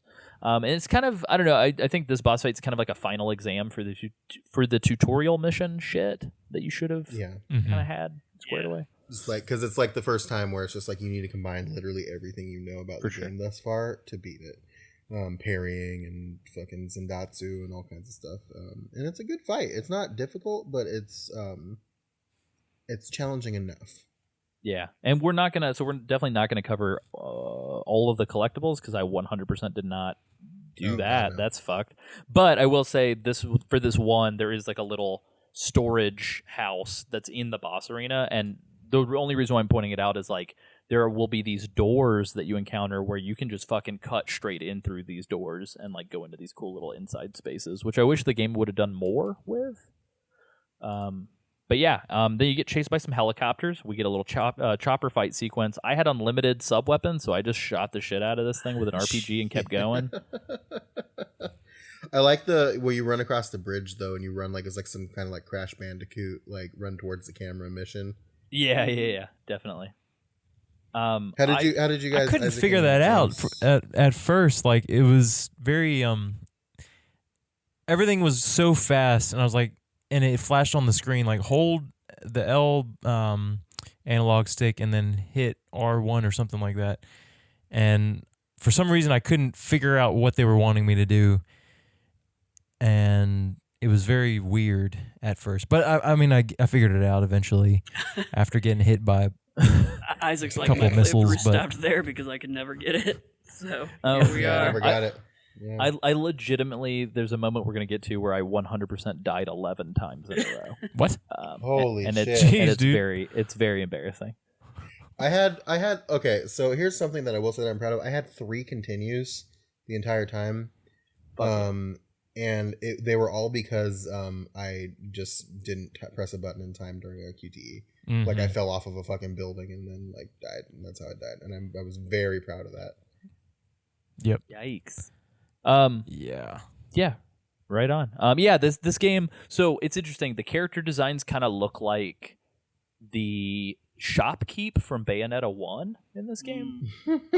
And not only that, but like a lot of the shit, like sort of this like ever-changing gameplay where like for some gameplay you're going to be like flying a jetpack. For some gameplay you're going to be running away from explosions. For other gameplay you're going to be fighting. You might be doing stealth. A lot of this stuff, including like the way the camera shifts during it, definitely pop back up in like Nier Automata and like some of their later games as well. So this is kind of a cool... This game's kind of a cool culmination of like, oh, this is like a little bit of every Platinum game, I feel like, is in this game, which is cool.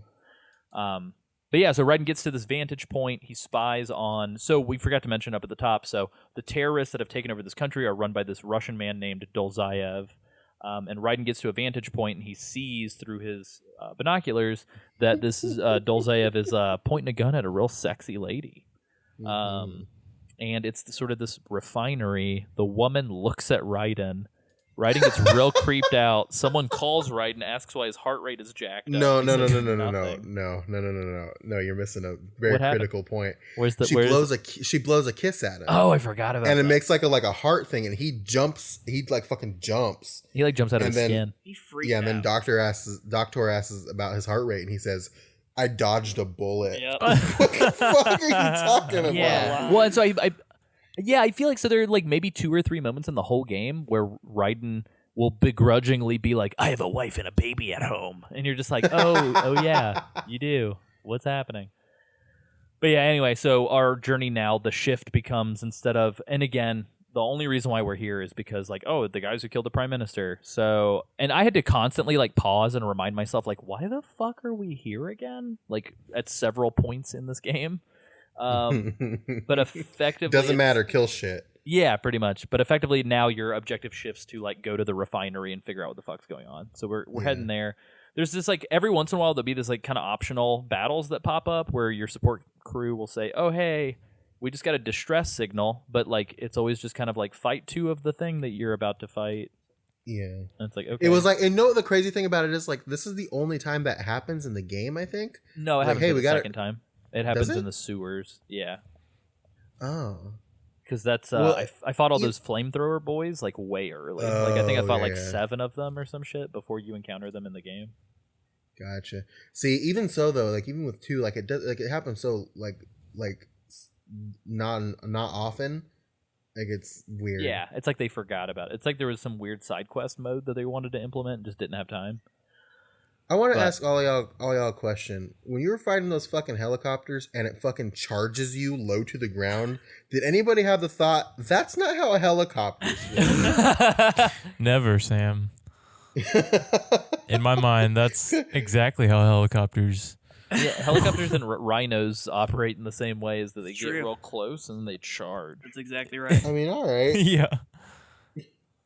I'm assuming they were trying to kill him with the blades, but Yeah, I mean, okay. That whatever. Can you imagine if they just reskinned other enemies as helicopters? Like it's just like, huh, weird. This helicopter's acting like a dog. What's going on here? But anyway. Oh, here's another thing that we didn't talk about, and this is something that pertains to pretty much every boss in the game. After you beat the boss, once you get him to a certain point, you do a QTE, and then you get to Zandatsu and fucking slice them the fuck to death. Yeah. It's like and then after the end animation of every fight. Yeah, and then after every fight, they contact you on your fucking codec and talk to you and have like one final monologue. And it's very weird. Yeah, it's very like Assassin's Creed, like, hey, I stabbed you in the face, Yep. but I'm going to hold you and close your eyes and talk to you for 10 minutes. Requiescat in pace.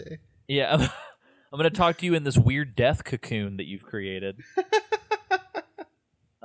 Which I don't know. Yeah. I've never killed a man in real life, so I don't know if you kill somebody, you get teleported to like a weird white room and you Well, get to talk for let 10 me minutes, tell ya. and then oh shit. But, I'm glad you said something, because if you didn't say something, I was going to.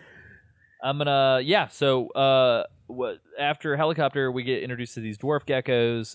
We do this kind of interesting like turn on your Batman detective mode to not get hit with the tripwires. Once you get them queued up in your vision, you can take off the AR mode and ninja sprint through it, which is pretty cool. But then we fight Mistral, who's like the first, I guess, kind of proper boss. Clearly, my notes here say clearly she's the mother of Widowmaker and Sombra from Overwatch combined. But I am gonna say she's the best girl of Metal Gear Rising. Best girl. I mean, Fight me. only girl. I guess Courtney, but only Yeah, girl. true. She's got like that. She's suit got that makes her Rihanna boobs- hair. She does. Her suit makes her boobs look like really fucking huge. And also, Platinum has a very, very strict design book, right? Because she has those heels. It's like straight out of Bayonetta. Oh yeah, and also Nier, because 2B Yeah. definitely is rocking those fucking stilettos. Yeah. She says something like she was talking about how like she like a bunch of people, and she says the phrase, "But I butchered those fuckers" in such Yeah. an unconvincing, like nonchalant way. Yeah, I was just like, I don't believe this coming from you. You sound bored. yeah, it's very weird. It isn't kind of refreshing in direct conflict with the "woe is me, they made me eat my whole family" fucking insanity that came from MGS4. Literally every one of those backstories involves somebody eating somebody. Yeah, it's very weird. But yeah, it's my notes go from the weird conversation with this woman to, and I quote, Raiden absolutely decimates her. Yes. So yeah, and all the bosses, like, so you go through these like 2 or 3 phases where you'll kind of do like regular combat. For her, there's like a bunch of dwarf geckos, and she's got this weird like Shiva Hindu, like I have 1,000 arms kind of backpack, which is pretty cool. But then she takes all the arms off and makes like weapons out of them, which is weird. Yeah, this fucking like crazy pole arm, which you get to use. And it's so good. Yeah. But anyway, so you kind of do these like she'll fight you like normal, then she'll send a bunch of geckos and she'll jump up, or dwarf geckos, and then she jumps up and then she throws like projectiles, and then you just rinse and repeat that until she's dead. And then you go into your blade mode and 100% cut her into fucking ribbons. Like, it's ridiculous. Did y'all have any like trouble with this one? Like, was it? Not really. I mean, okay, I'm gonna precursor everything with I was on easy mode, so there's that. But I didn't think it was that hard to figure out. Damn, Isaac. Guys, come on now. I mean, Isaac's taking honestly, like the game, it follows a very strict like battle progression where it's just Right. pretty It's simple true. to understand. It's and pick true. up. Yeah, Yeah, it's good. Feels good in your hands. And it feels your good. Mm. Ooh. Melts in both. Yeah. And you mouth. Just melts in both simultaneously. and your other places. Yikes.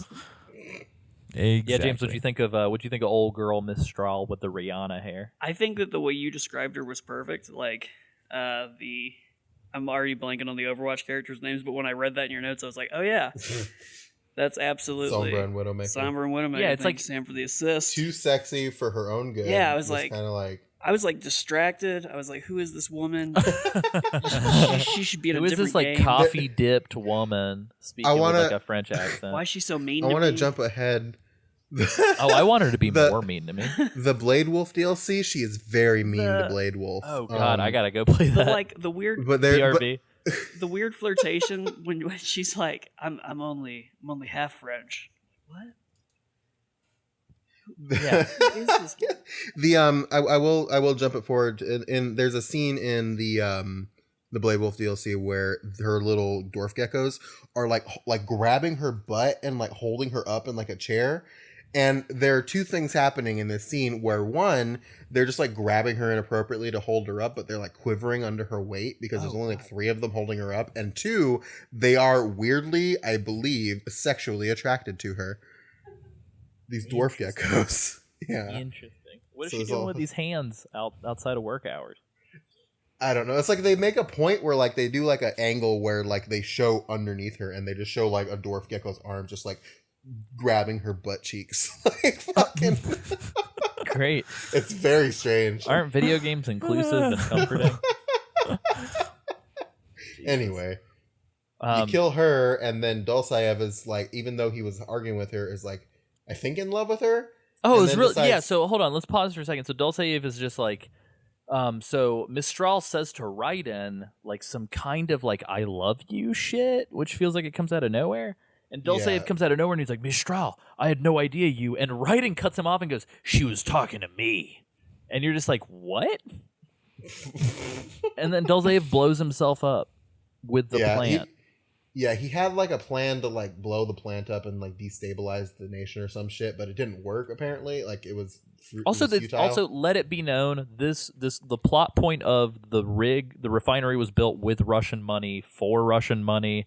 Never comes back up ever again. Yeah. Can I be honest with you? The plot in this game is kind of like whose line is it anyway? It doesn't really matter. Oh yeah. What do you mean, Sam? I wrote a college dissertation paper on this game. I had Welcome a to whole Metal Gear Rising post-sec- Revengeance where the gameplay is made up and the plot doesn't matter. Yeah, pretty much. Yeah. Can we? So chapter 2. We Chapter 2. Where are we here? Because there's a car at the beginning that says Oh, Nevada on the fuck. license plate, but Mexico. 100% looks like we're in Mexico. This for introductory cutscene for chapter 2 is probably my favorite video game moment of all time. Because Wow. Tell us you're what happens. Tell us what I would happened, like. Sam. I need to talk about this in detail. So you're driving down the road for your next mission. You're going into your next mission, and you're trying to find the secret lab, Desperado secret lab, and they're talking about how Why I don't fucking know, but yeah. Yeah, I mean, whatever. Who can say? But they're talking. I think Boris or somebody's talking about how you need you need to have a disguise, and Raiden's like, "It's okay, I got a disguise." And while you're in this car, you are. It is revealed that they repaired they repaired Wolf, and now he's on your side. And you're in Mexico, and you pull up in your very shiny, fancy, very descript, very out there car, and out of the fucking car walks Raiden, full cyborg in his sombrero and a poncho, with a giant fucking robot dog.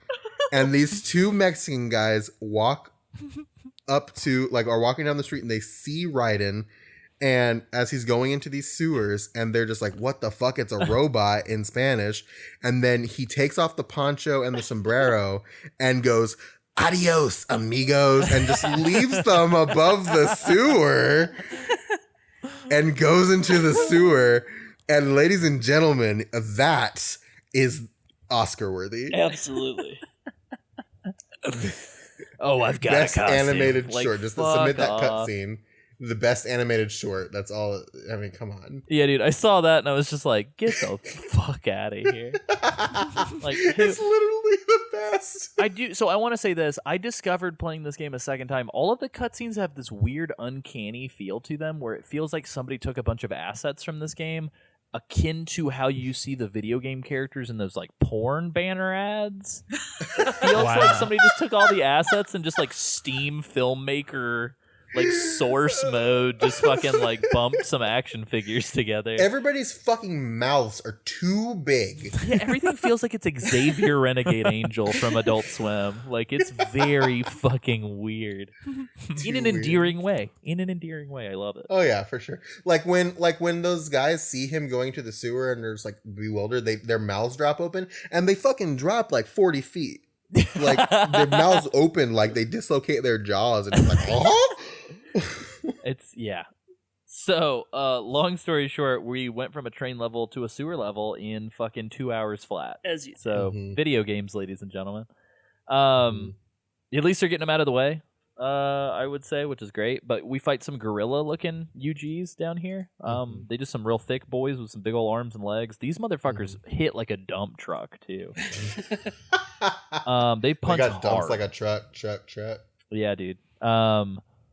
Likewise, I found my first kind of pugilist dwarves down here. The two dudes stacked on top of each other. I really wish that we would have. I wish it could have been a real Metal Gear Solid 4 moment where we have the three dwarf geckos hiding under a fucking trench coat. But yeah, we drop in down a grate, and guys, we meet George. What are your thoughts on George, and what are your thoughts on the fact that George's first lines in this game are a fucking Vanilla Ice Ninja Rap reference? Go Ninja, go! Who wrote this game? A genius. Oh man, I'm gonna let you guys start because I got some shit to say about George. So James, what do you think about George? Where do you even start with George? I mean, what a fucking character. I think I love how he talks and simultaneously feel very uncomfortable with how he talks. Yeah. He kind of sounds like somebody doing a very bad Little Jacob impression. Oh my god, you're totally 4. right. I feel like all of the voices in this game are just people doing bad GTA 4 character impressions. Now that you point that out. We got Roman, we got little Jacob, Brucey's in there. Oh my God. I think the best part about George too is that if you have subtitles on, when he talks, they do subtitles like what he's actually saying. Isn't that weird? But then they translate it in parentheses below, so what he's saying and then what it means. That made it. That made it think way worse for me. I was cusses like, a this lot. is not good. This is uncomfortable. He calls later on in the game. He calls somebody hot for days. Oh yeah.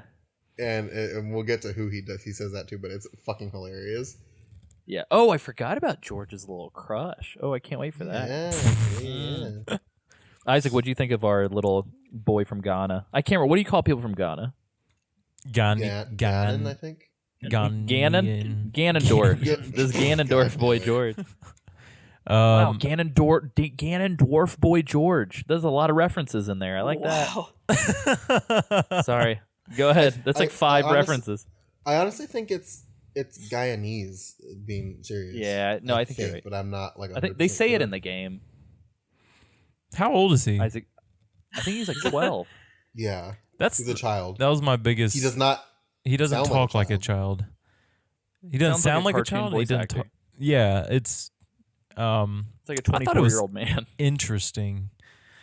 Ryan has a little sad moment too with him. I didn't think George would be like this big recurring character. Right? I thought it was just some kid that he saves, like all the other. Oh no, George is along for the ride. You guys. He's the chosen one. Key character. Yeah. So he has Raiden asks him what his name is, and he says George, and Raiden has a little sad moment because he was thinking about Solidus. Oh, thinking about old George Sears. Whose name is George Sears, yeah. Forgot about that. So, James, and I don't know how much you know about Metal Gear Solid 2 going into this, but Raiden was raised as a Ugandan child soldier, I think. And so Raiden has this weird backstory where he's like bred as this weird murderer boy, which the game goes into tons of detail about. But it's like that's the best Christmas song. It's like you forget little drummer boy, little murderer boy is my favorite. Little murder boy. No, as the game went on, I was like, oh, can we just get like a side story of just this little boy just murdering? Give me that game. Can we get that? The game? We kind of do. He told me go fuck them all up. Oh god. Also, the game gets extremely fucking dark right here because not only like Raiden's weird fucking mental state trip, but like. The game explicitly states that the villains of the game are experimenting on children's brains. Oh, yeah. Mm-hmm. And then it gets really uncomfortable after this. But Sam, what you got for George? I said I was going to let you guys go first, and then I said all my stuff anyway because I'm a terrible person. But cool. I think my favorite part about this cutscene though is that like when George tells him Raiden about all the brains. He grabs George. He like jolts and grabs George by the shoulders, like, well, which way? Which way do I go? And it's just like, why have you grabbed this child by the shoulders? You are a very large. Why are you touching this boy? Angry ninja cyborg. Don't touch him like that. Please don't touch my son. Never talk to me or my son ever again. And the cardboard box shows up here, which is pretty cool. Classic Metal Gear. And I don't even think, other than pickups, that there's a fucking cardboard box in Survive. That's how much they fucked that game up. Anyway, there's a fella. We find our first man hiding in a cardboard box in this part of the game as well, with all the flamethrower boys. How long did it take everybody to find the lab entrance? Not long. I think I killed everybody, and then after I killed all the enemies, they were just like, "Hey, there's a wall," and I was like, "Oh, okay." Mm-hmm. Oh, gotcha. I threw up the AR mode, but as soon as I did, I was like, "Oh fuck! They didn't tell you to do this." I wonder if anybody got caught up. Did anybody get caught up? I got a little caught up. It took me a little bit longer than I would like to admit. As soon as we enter this lab, we go into some straight, just like fucking. Straight to doo-doo humor. Doomp. Doctor is like, don't you need the doomp? And you're like, don't you need... what? He actually legitimately says, take a doomp. Yeah. So it's an acronym. I can't remember what it stands for. It's some sort of like digital network manipulation device. But yeah, then we enter the secret dark lab hidden in the sewers in Mexico where they're experimenting on weird babies. Eyeball room. Yeah, and straight out of fucking Mars attacks. Yeah, it's pretty fucked up. Essentially, we have to sneak into this base and find a gecko to access the network, and along the way, Raiden kind of stumbles into the wrong room and finds a bunch of brains plugged into things. And these brains are allegedly children's brains. That was creepy, I just gotta say. Yeah. The eyeballs. Really, really weird moment. Yeah. Sundowner shows up a little bit later after we have a brief moment where he plays a dwarf gecko for like all of 10 seconds. It was pretty cool. I wish there was more of like that kind of thing. Yeah. It was fun. It happens for an inconsequential amount of time. And then Sundowner talks to Raiden. We get a little mention of our favorite Dr. Octopus knockoff, Solidus Snake. talking about George Sears. Oh yeah, and we get to see some foreshadowing of a specific American governmental figure here. Senator Armstrong. Who's this Colorado Senator Stephen Armstrong. So good. Who is apparently bankrolling this child experimentation ring. Yeah, dude's rich. Yeah, and allegedly he's up for the 2020 election. Good shit. Who is this man? Yeah. We fight this giant gun turret wall as we try to pursue the child brains and the Prime Minister's killer. The grad. It's whatever. It's all right. It's a boss fight. Which, like, they introduced the grad as like a normal enemy type later on in the game, and it never does this wall thing ever again, just in this boss fight. Yeah, it's very weird because you fight a bunch of these later, but that's pretty much it. And then this chapter has no boss fight. Essentially, you walk into this room. There's a bunch of kids being chloroformed in a chamber. This technically the grad was the boss fight. It had a boss bar. Yeah, that's true. This creepy, like, Walt Disney-looking motherfucker scientist comes in. And he's got George at gunpoint, and he says, essentially, you either have to free all those kids and kill George, or save George and kill all the kids. Classic. And Raiden seems to have a real hard time making this decision for some reason. Yeah, that's weird fucking trolley problem bullshit. Yeah, but the guy just gets cut in half by Raiden anyway. Yeah. So they talk about this in the thing. He actually cuts George too. Like he slices through George. That's why George has a cyborg body now. He slices through George to save him, essentially, to kill the scientist. I don't think he knew. Like George is like, I'm ready. He like pushes the gun away. He's like, save them. I'm ready to go. And then Raiden is just like, yeah, okay. George is like, I got this, dog. Yeah, and he kills the doctor, but he slices through George, and they have to give him a cyborg body. And this is just like this whole like moral quandary for Raiden for like 5 minutes. James, if I said I was gonna save you, but it involved me putting a sword through your body, would you still be open for that? I don't think I'd be into that form of saving, but I mean, then again though, cyborg body, pretty cool. Like, kind of an upgrade. And like Doctor makes a point, just like, oh, we saved him, we give him a cyborg body, he will even be able to have children. Yeah. He brought back his lower half. He'll be able to conceive someday. Right. Just like, dude, he's 12. Yeah, why, Doctor, why are you diddling this kid's genitals? What's going on? Fucking chill, dude. Doctor is like, oh, his genitals are part of my other collection, and you just see a bookshelf of dicks. Little Ghana children genitals. Oh. No. Anyway, chapter 3. Mile High. This one's Hold crazy. on a second. Sorry. So after this chapter, you can customize Raiden. You can unlock. Oh yeah, you get the costume. You can unlock the sombrero costume. You can unlock the mariachi costume. Does that do anything? I didn't. No, it's just cosmetic. Okay. It doesn't add any things, but I definitely wore it for the rest of the game. But it's so expensive. I'm like, do I want to pay that much for this? Worth. For beating the game, I had like a cool Desperado Raiden outfit that I wore the whole time. So it was like Raiden in black and red colors. You actually unlock that after you, I think, beat chapter 4. Oh, sick. Yeah. Yeah, so because I had that too. Hell yeah. We go to Denver in a car ride, and it's very cheesy. It was funny. Kristen walked in while I was playing this, and she like saw this moment, and she goes, "Why is that?" She just paused. She goes, "Why is that man driving a car with that outfit on? Like, how is he doing that?"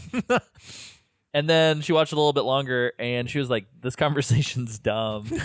And then the cops just pull up, and before they say pull over, like literally, the cops pull up, they shoot right in the head, and then they say pull over. It's amazing. Classic. Dude, I thought it was St. Louis. I was like, what the fuck's going on here? Like, I see this every day. Fucking, where am I at? Fucking East St. Louis. Yeah, what is it? Scary as fuck. Yeah, dude. I'm in fucking South Central LA. Like, what's going on?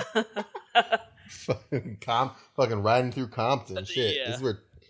Yeah, Denver, Colorado. Get the fuck out of here, dude. Anyway. Denver, fucking Colorado. So we're in Denver, which I don't know why. I just clicked in my brain. We just shot a music video where James played the host of a public access TV show, and he has a framed picture of Denver, Colorado, as part of his set. It was all in support of this podcast. Surprise! Yeah, dude. that's great. But yeah, in this moment, Raiden has this like fucking Die Hard moment where he's like, "I'm resigning from Maverick, and I'm gonna take on this other PMC myself." And they're like, "Hey, that PMC kind of runs all the fucking police work for the whole city of Denver. Are you sure?" And he's like, "Fuck them all. I gotta save these baby boys." I'm just like, it's fine because Rose and my child are in New Zealand. It's like, what the fuck? Yeah, he's like, "It's fine. I'm gonna mention my wife and my child for the second of 3 times right now, and then just move forward." But yeah, Boris calls and he's just a good dude. He's like, "Hey, so officially you're fired, but unofficially you should call me. I will help you." Yeah. And they all, it's like Kevin's not on board with this mission, but like if you call him on codec, they'll be like, all right, fine. Yeah. I enjoyed this. So the game kind of takes a shift and becomes like you're battling in city streets and office buildings and like outdoor malls. And I think it's really fun. It is really cool. There's a section in one of the office buildings where a couple gecko jump through the window, and they have a couple dwarf gecko with them, and the dwarf geckos are just holding machine guns, and that's the fucking damnedest of hilarious thing I've ever seen. Oh yeah. So guys, this is the part where I died a million times. You get to the top of a building here, and there's a crane that you have to run across. Oh no! You guys remember that part? That was one of my deaths. Yes, I was trying to ninja run across this thing over and over and over, and I was blown away that they let you just tumble off. Mm-hmm. Like they couldn't have put fucking invisible walls on either side of this crane. Like what's going on? No way, like, man. Well, and the shitty part is if you just ninja run, because the game trains you to just ninja run and you auto jump. So I was like, cool, I'm just going to ninja run and auto jump off the top of this crane. You fall short every fucking time. So I had to like ninja run up to the end of it and then like stop and then jump fully in order to like clear it. It's very obnoxious. You had to do that 11 times? Yeah, 9 times I think, 9 or 10 times. Oh, man. But and then these sorry. Hammer Brothers show up from Super Mario. I fucked them up real fast. And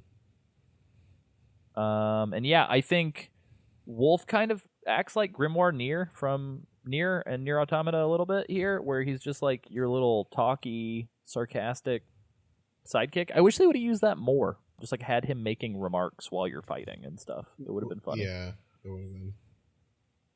I like Wolf a lot. Yeah. And then He's my good boy. This dark underground section happens. I'm pretty sure that they made an allusion to the underground bunker conspiracy of what's going on under the Denver airport here. Did you guys notice that? Yeah. Yeah, for sure. Huh. It was a little bizarre. Yeah. The Denver airport's the ugliest fucking building I've ever seen in my life, by the way. Yeah. Just unrelated, but it just looks shit. It looks like a bunch of wigwams all over this fucking Wigwams. Isn't the Denver fucking airport also the one with like the giant Satan statue in front of it too? Yeah, I think so. It's a lot of like weird murals at the Denver airport. Denver airport's fucking garbage. If you're from Denver, I just want to let you know your airport's fucking garbage. Love you, don't love your airport. Love Fucking Metal garbage. Gear Mondays. And yeah, so there's this shitty like you're just sort of in a pitch black subway tunnel for the rest of this chapter, effectively. You come up out of it. Into this little shopping mall area, and then we show up to this like really weird Hotline Miami Spec Ops: The Line situation, where Jetstream Sam takes up all of the billboards and all of the buildings around you, tells you that everybody you've been killing up until this point has had families and shit, and that you should be listening to their cries. And I don't know how that triggers Raiden to be able to mind read people, Yeah, but for like the rest of this I think, section, we hear people's inner monologues. Yeah, I took down my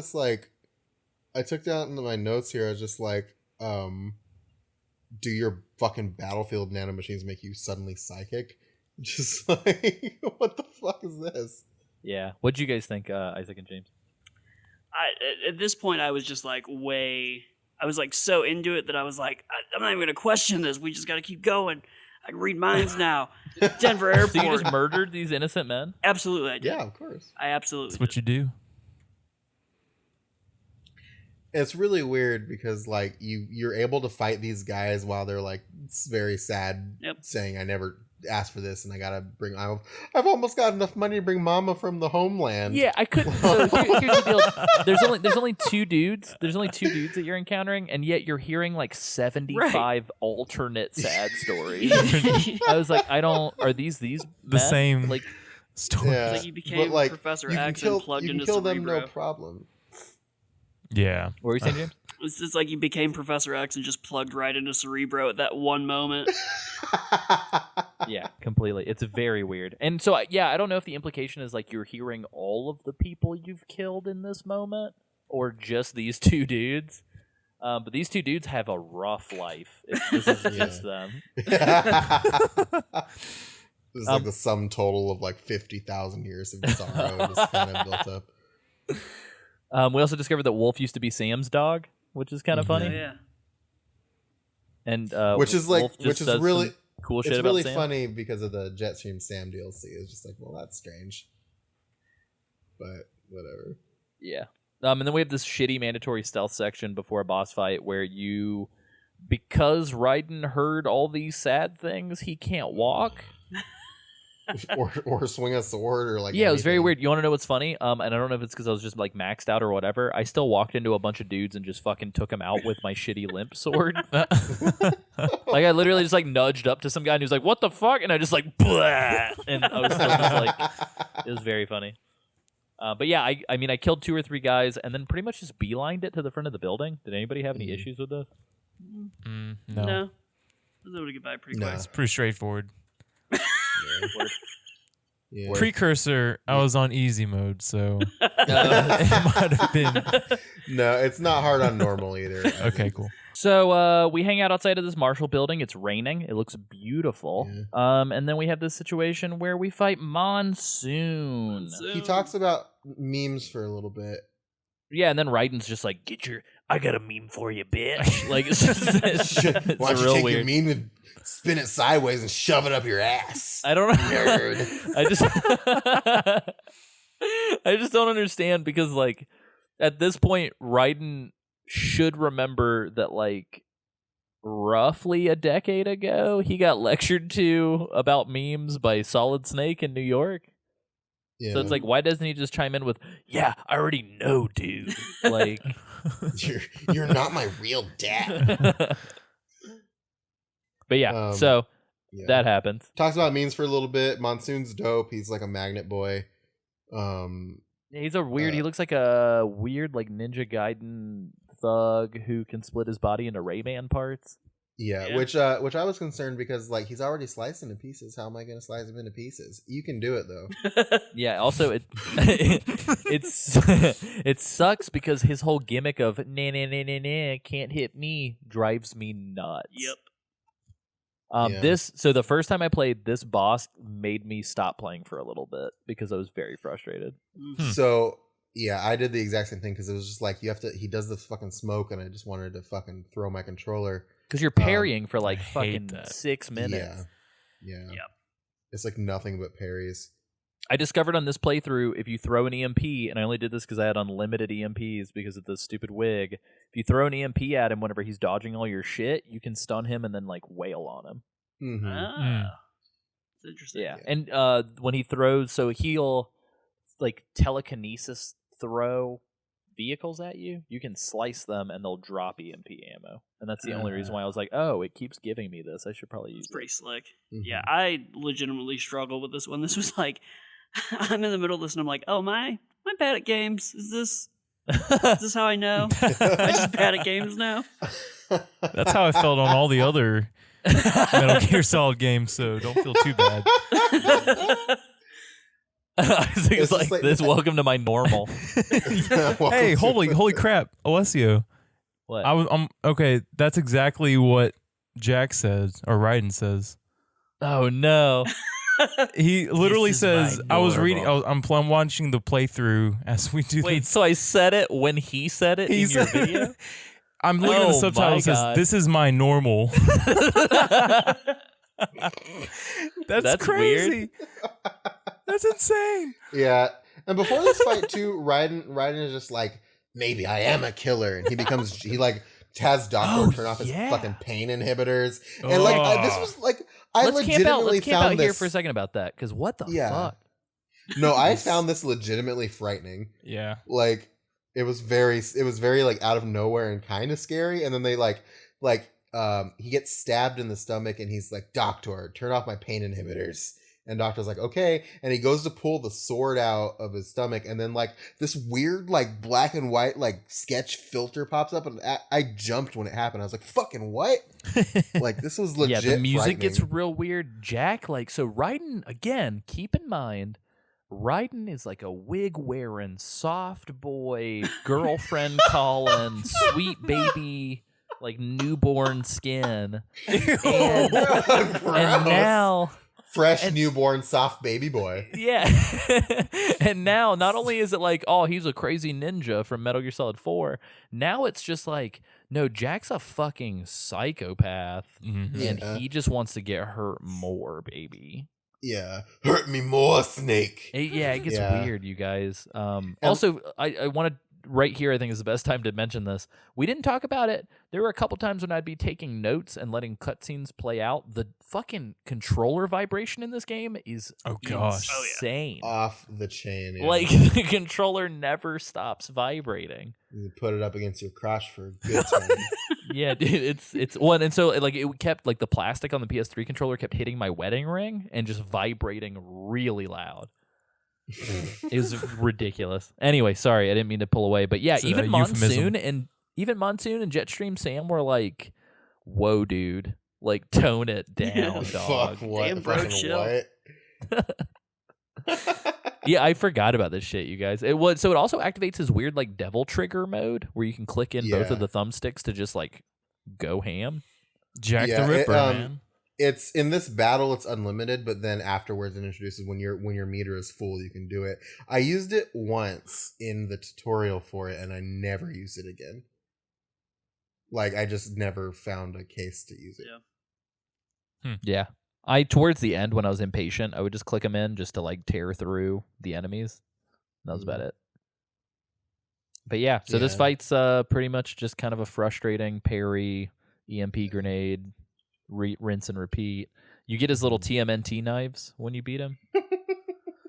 And then Kev chimes in to just like check on his boy's mental state. Like Kev's like, "You sure you're okay, Raiden?" And he's just like, "Shut the fuck up, Kevin. I've got things to do." Well, here's the thing. Like immediately after this battle, he's just normal again. It's like you can't just do that and then like fucking stop. Fuck out of here. Yeah, he was like, "Maybe I do like to chop up little boys and eat them for breakfast." And then he's like, "No, I'm fine. Everything's fine." Gross. It's very strange. Gross. And then we're on chapter 4, Hostile Takeover. And this is really fun. You're in the Marshall HQ building chasing after Sundowner, and it starts out with a really dope lobby sequence where you kind of have to defend the lobby while the elevators are getting hacked open by Doctor. And then it kind of turns into a little bit of like an electrical power supply hunt where you're finding these 3 things. But it ends with like you running up the side of a building with some crazy fucking insanity going on. Was my favorite fucking like aside from like the final chapter, this was my favorite moment in the game because it's just like fucking run, just free run, just fucking don't fight anybody, just go, and it's just like this is really cool. Yeah, the building is falling apart. Essentially, as soon as you get there, Doctor is like, you have to go up to the 20th floor. And at first, I'm sure, like everybody else, it's like, oh shit, I got to fight through like 20 levels of baddies. This sucks. But then it very quickly turns into like the building is falling apart all around you. Just hold R1 and run for your life. Mm-hmm. And then you fight a grad, and then you jump out of the building and leap on a bunch of those like jetpack things, and then you run up the building, and it's just fucking amazing. It's pretty great. Isaac, James, did you guys dig this chapter as well? Oh yeah, it was more balls to the wall. It's crazy. The game just gets crazier and crazier as you go. And I was like, yeah, is this what I've been missing out on all these years? Like, for this to be like my real introduction to like this whole series to an extent, like this is a little insane. Yeah, right? Yeah, I feel bad because like this is the most jacked up this series is ever gonna be. Yeah, it's just like drink a TT time the rest of the time. No, not really. I mean, it's still pretty fun and chill, but it's like Yeah, this feels don't like know. It's all a. like- It's not I don't hack know, and just like slash. based on what I've seen from other Metal Gears, this really does feel like they took Metal Gear and like put it in a Sega Team-esque romp. Yeah, Yeah. pretty much. It's just like they're like the core of every Metal Gear game is just like this is all pretty buck wild, but this is like the buck wildiest buck wild that Metal Gear gets. This is the fucking bull rider doing trick shots like of the Metal Gear universe.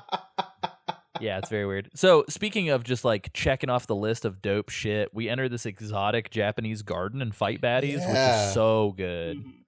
Really, Mhm. really pretty. Love that. And then we've got this crazy freight elevator thing that feels like some shit straight out of an arcade game where it's like you're on a freight elevator, then it starts to explode, then you have to jump onto another one all while fighting people.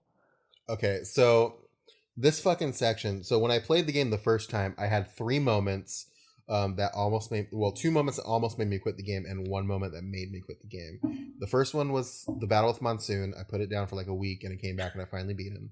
The second was this fucking elevator fight because it's like this very small area where you're fighting pretty much every enemy type you face in the game.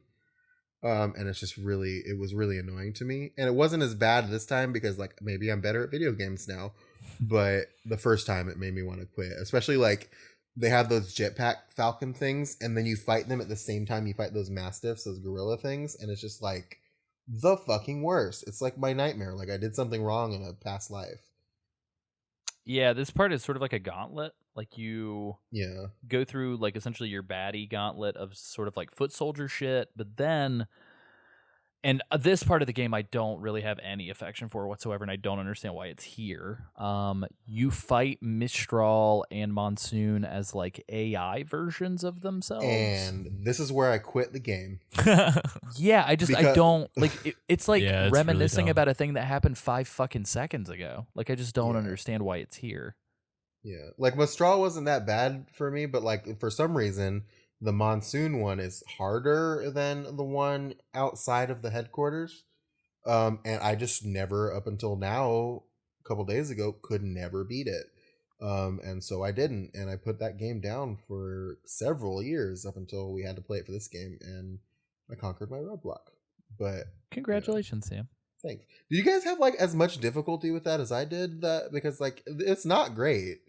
Yeah, it was easier for me this time because it was New Game Plus, so I felt like I just kind of like powered through it. Like I had some of those health items, and so I literally was just like, "Fuck it, I'm gonna soak the damage and just like wail on this guy until he dies." Yeah. And so I just kind of ate the 5 health containers you can have. Isaac, James, did you guys have a hard time with this guy the second time? Yeah, it was definitely a bit of a trudge. This was like another pretty frustrating point for me as well. But like I think it took me like 3 or 4 tries, and then like I was able to get through it pretty easily. Yeah, this is kind of, in my opinion, like the low point of the entire Yeah. game. Is like this room right before. Yeah, well, because it just like starting with like the difficulty spike with Monsoon outside, and then this room, like it dips for a little bit, and then it goes up, and then it just stays up for the rest of the game. I feel like it was Yeah. just like this weird like divot. Did you have trouble with it, Isaac? Preface easy mode, but like, did you have trouble? Yeah. I mean, I didn't have trouble. I like the trouble that you guys are having, but I definitely hated Wow. the. I'm just saying.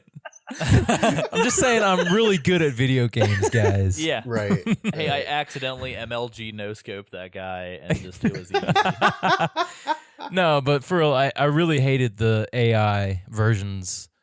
And I'm like, I don't, like you said, I don't understand why that's in there Yeah. at all. It felt pointless. Like Mistral, maybe because it happened a couple chapters ago, but Right, Monsoon, yeah. you fought him literally 10 minutes ago. Yeah. Why is this happening again? Well, and the Mistral thing, even like, and it may have been because again, I was trying to like slam through most of this game in like a day and a half. Yeah. The Mistral thing is legitimately maybe 2.5 hours before this. Yeah. Right. So it's like I don't Maybe. like maybe If save that. this for the end of the fucking game and give me like a Mega Man style boss rush mode. Like I don't need this. Arguably one regular game chapter's length after the boss fight. Very weird. But anyway, straight through these doors, we get to deal with our favorite cartoon Southern man, Sundowner. Sundowner. And he's in this. He like, says some VR. buck wild shit. Oh yeah, let's camp out here for a second. because we're in He's this. just like he wants to respark. He wants to like send the world into chaos and respark the fucking war economy, just like quote the good old days after 9/11, Oh, which man. is a Yeah. psychopathic thing to say. Yeah, I'm not gonna lie. The first time I played this game, and even this time because I'd forgotten about it, when that moment happened, I was like, "Word for Platinum Games," because like truth be told, like I feel like people are still kind of afraid to say anything about 9/11, like good or Right. bad. Right. And so, like, to see a foreign development team just be like, fuck it, dog, 9/11, what up? I was just kind of like, you know what? Like, yeah, like, let's do it. Let's talk about it. And not that the game says anything fucking legitimate about it. Yeah, it's just but like it's this surprising. crazy, The this like depth is crazy surprising. Texas guy from Texas talking about how America, like how the world would be better if it was like the days after 9/11. It's just like, all right, dude, whatever, live your Yeah. life. I'm legitimately surprised, and we'll get to it, but like the last chapter's discussion about America is legitimately a pretty pointed thing, and I think they do an okay job, but it feels like the wrong game to do it. Yeah. Yep. Like it felt like something that needed to come in like a regular Metal Gear, maybe. But Yeah, it feels like you're out with the guys, like it's like you're out playing laser tag with your friends, and then in the middle of it, somebody pulls you aside and says, like, "Hey, man, but for real, can we talk about immigration law real quick?" And you're just like, "What? it's like not the time, dude. Like not the time or Can- place. Can we do this when we're not like eating pizza and playing laser tag? Like, It's what?" just like we're playing fucking Chuck E. Cheese playing skee ball. It's just like I want to talk to you about police brutality. Can we? No, no, not right now. Go away. Yeah, what the fuck, man? It's almost like never mind. I was gonna say it's almost like Sundowner is a real libertarian, but Oh, Jesus. debate me, bro. Oh no. Anyway, and then we get this like slick little boss fight on the raining helipad. Yeah, which is I think a dope boss fight. Yeah, I really enjoyed it. I fucked up, so I tried. Okay, so and we didn't mention this earlier. There are two different ways to handle the slicing mode. For a majority of the game, I just used the face buttons to do the slicing.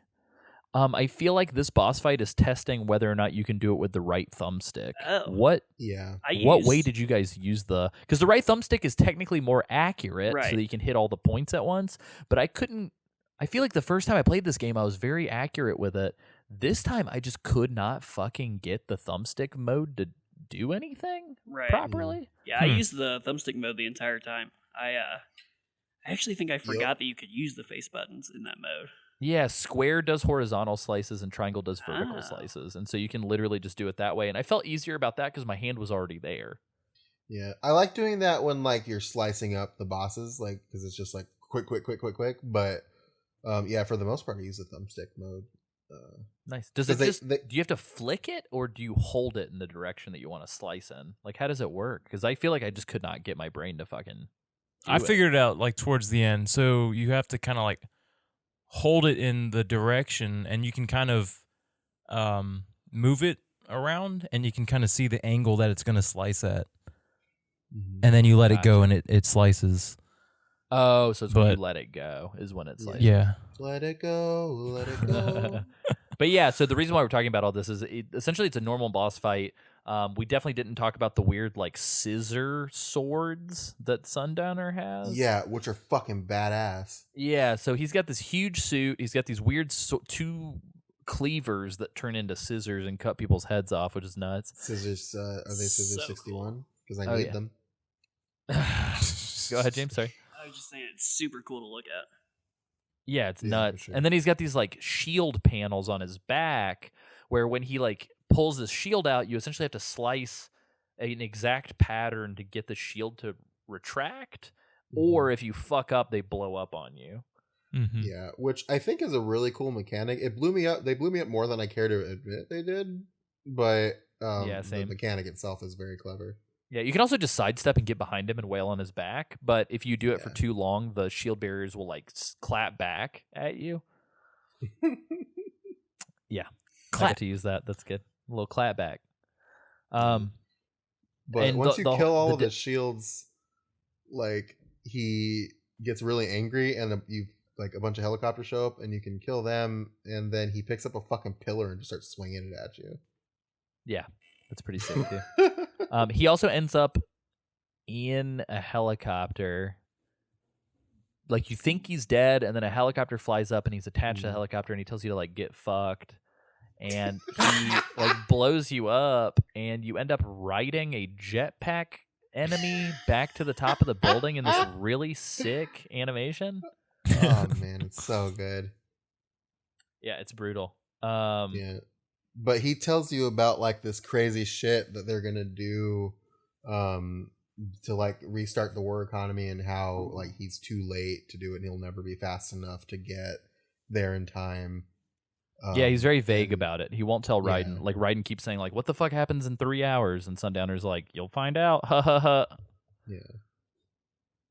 And so Sundowner dies, you slice him up, and like he you deduce that the crazy thing is gonna happen in Pakistan, right?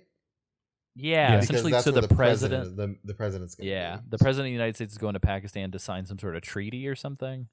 And Raiden's like, I'll just run there. And they're like, what? And he's like, I can run at Mach 2 speeds. And they're like, you'll never get to Pakistan in 3 hours from Denver. But then they're like, but if you take this crazy spaceship, it can go Mach 23 and you'll get there in 30 minutes. But you got to get there. Yeah. So we can kind of kind of skip over chapter 5 a little bit, because it's really just backtracking through Denver and killing a bunch of guys. Golly. And then Yeah, you go get to back the through the end, level that you Yeah. went through. and you steal a bike, and he carves a message. He said, sorry, I need to borrow this, and leaves a fucking phone number in his hand, which is great. And we discover whose bike it is. Yeah, in the DLC, it's a Jetstream Sam's bike. Yeah. Shit. Which is amazing. Yeah. And then we get into chapter 6, which is Badlands Showdown, which essentially is just a boss fight. Yeah. So the lead up to this boss fight is Raiden is getting to Solace, which is this hangar where this crazy experimental weapon is or whatever. Blade Wolf and Raiden they get there, but then Blade Wolf says like, oh, like essentially Blade Wolf is hanging out with Sam in the middle of the street, and Raiden's like, what the fuck's going on? Blade Wolf can't suss out his motivations for whatever reason. And then Raiden and Sam just start arguing over like their weird ideological issue, which is like Sam essentially is like taking the stance that like ideals prosper after war, has like cleansed all the ideas, I guess, like filtered.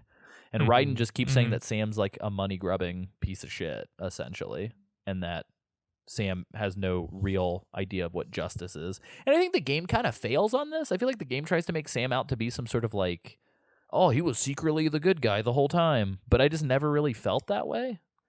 I don't think. Even like in the DLC, they really kind of don't make you feel that way either. Like they try, I think, but it's just like he doesn't come across as like a good guy. He just kind of just like a mercenary kind of. Mm-hmm. So and they also like they try to build like this weird backstory that he was like he like killed an entire drug cartel in Brazil, or almost like took him down, and that he did it for revenge. But then they never go into it in the DLC. So it's just like they had this character that they wanted to build, and then they do a really bad job of doing it. Yeah, he's a cool character, but I just don't think his part in the written story really pans out. Yeah, for sure. But essentially, Raiden and Sam decide to like let history decide who's right. And we parodied this in our sketch at the top of the episode, but the two of them battle it out or whatever. And so, in my opinion, I think this is the best boss fight in the game. And I feel like this game could have had a multiplayer mode if you could have played this fight as like two players, like Zone of the Enders style. It would have been fun. It's I think that.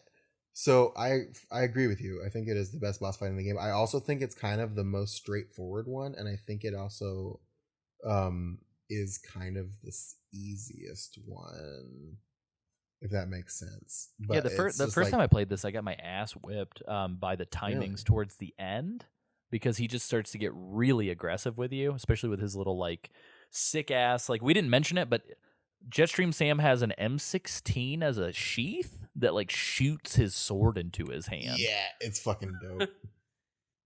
But yeah, did you guys, Isaac, James, did you guys have any difficulty with this fight? Now this one, like after the other frustrating one with like Monsoon and like that frustrating hallway and whatnot, like this felt like a return to how it should be. Mm-hmm. So I didn't struggle with it too much. Probably died twice. Nice. Yeah, I had like 2 health items left from the previous encounter, and used those and literally beat him on this playthrough with like 10 health left. Wow. Whoa. So it got real close for me. Dang, dude. How did you do it? How did you do, Isaac? What was? I actually had a little bit of trouble with this one, and this is when I figured out that I should just spam the parry button because I was trying to time it right with his, like, he would charge at you and body slam you, and at first I was getting hit every single time. I was like, I'm timing this pretty good, I thought. But then I realized that if I just like smash square, I would parry him. But that was after like using like 2 of the health things. I was like, crap, this is terrible. But am I like a fucking Jetstream Sam savant or something? So I had Monsoon Sai as my That's what that's called. It's what? That's what that's called. In my head, I just could not remember the name of the fucking. I was like, the Raphael. The thing. Raphael's little blade, little triangle, little stick boys, prong guys, little stick boys. No, yeah, Sai. I had his Sai as a heavy weapon, and it helps close the gap. Like you can do it, and it'll grab onto him and like pull yourself towards him, and it kind of stuns him a little bit. But I actually on normal beat him without getting hit. Oh my god! Wow. Yeah, that's what I'm saying. Like I'm saying here, Dude, like you guys Sam's had so much. Really good at this game. Well, here's the thing. I'm not. I'm just really good at beating Sam, apparently. Maybe it's because you guys share a name. It's like Maybe his because killing it's word. like it's just him. just- well, my name's Brad, so I don't know. Oh yeah, that's right. Yeah, so essentially, I mean, this dope boss fight happens, and I think it's dope just because his verb set is your verb set, so it feels like a very fair fight, unlike the other ones that have happened thus far. And it's really cool. It's like you have that moment like at the beginning where you got fucked up, and then you finally, it's just like you said, like in Dark Souls where you get fucked up by a big thing at the beginning, and then you come back later when you're powered up and just like take it down. Yeah, which feels really rewarding. But yeah, essentially, like, I don't know, like, Wolf asks Raiden whether or not Sam's death was even necessary, and Raiden just does not have a good answer. He's like, whatever you want it to be. Mm-hmm. And then they tell you that Sam just didn't really actually have a lot of cybernetics, and that surprisingly, he was just kind of a normal dude. Mm-hmm. So like he's really good. Yeah, he's just like boss mode. But his blade remains ID locked, so Raiden can't use it. He like wipes it off and kind of leaves it there as like a memento. And then Boris calls and says they're running out of time, and the chapter ends. Yeah. So 2 like very short chapters to get you to the final chapter. Mm-hmm. And here we are, Chapter 7, Assassination Attempt. Best chapter. So good. Oh, right? So this shit just goes off the rails. Yeah. Like, here's the thing. Like, the game itself was already buck wild and, like, really weird and cartoony. It's like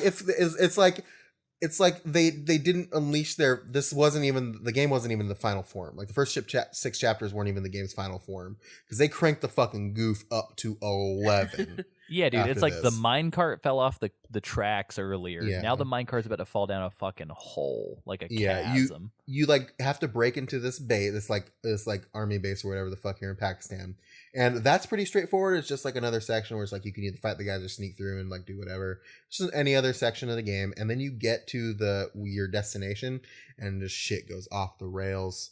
Before we get there, though, we do have to introduce our sweet baby Sonny. Oh yeah, you take the plane there. George's crush. Yeah. Sonny is George's crush at the end of the game. But Sonny's like the only Metal Gear character who is from another game besides Raiden. Yeah. Which is no, but like before we meet Sonny, you break into the Soulless air base, and this fucking weeb ass guard is lusting over these anime babes in this magazine. And it's just like his fucking pizza mouth is just like the most terrifying mouth in the entire game. He legit looks like a weird like porn CG security model that just got like dumped into this game. They're like, hey, fuck boy security guard 37. Like, I'm just gonna go ahead and buy you from the Unity asset store and drop you in. Oh my god! It was Oh so yeah, and then fucking funny. he's a real dumbass. He asks Wolf. He goes, "Are you Mr. Raiden?" And it's like, dog, it's a fucking dog. Like, yeah, what are and then you talking Raiden fucking breaks, like yanks open the fucking hangar door, and it's like, okay, He's like, "I'm And Mr. then- Raiden." I'm Mr. Raiden, yeah. And then you find out that Sonny is the person who developed the fucking plane that was gonna get you to Pakistan in 30 minutes, which is fucking dope. Yep. And we get to meet Sweet Baby Sonny, and then we go to Pakistan, where Sam talked about. Yeah. Oh, she. Another thing too is that she sees Wolf and like she puts out her hand for him to Oh, shake, yeah. and he shakes, and then Raiden tries, and he's just like, "Fuck you, dude." It's just like no shake for you, Raiden.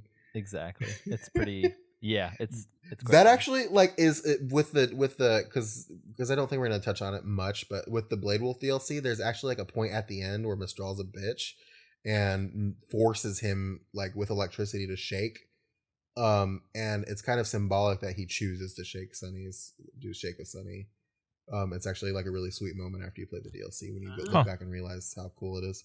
Wow. Do we need to have an episode dedicated to Cyberwolf lore? Absolutely. Yeah, I just wanna hug that little boy. Good boy lore.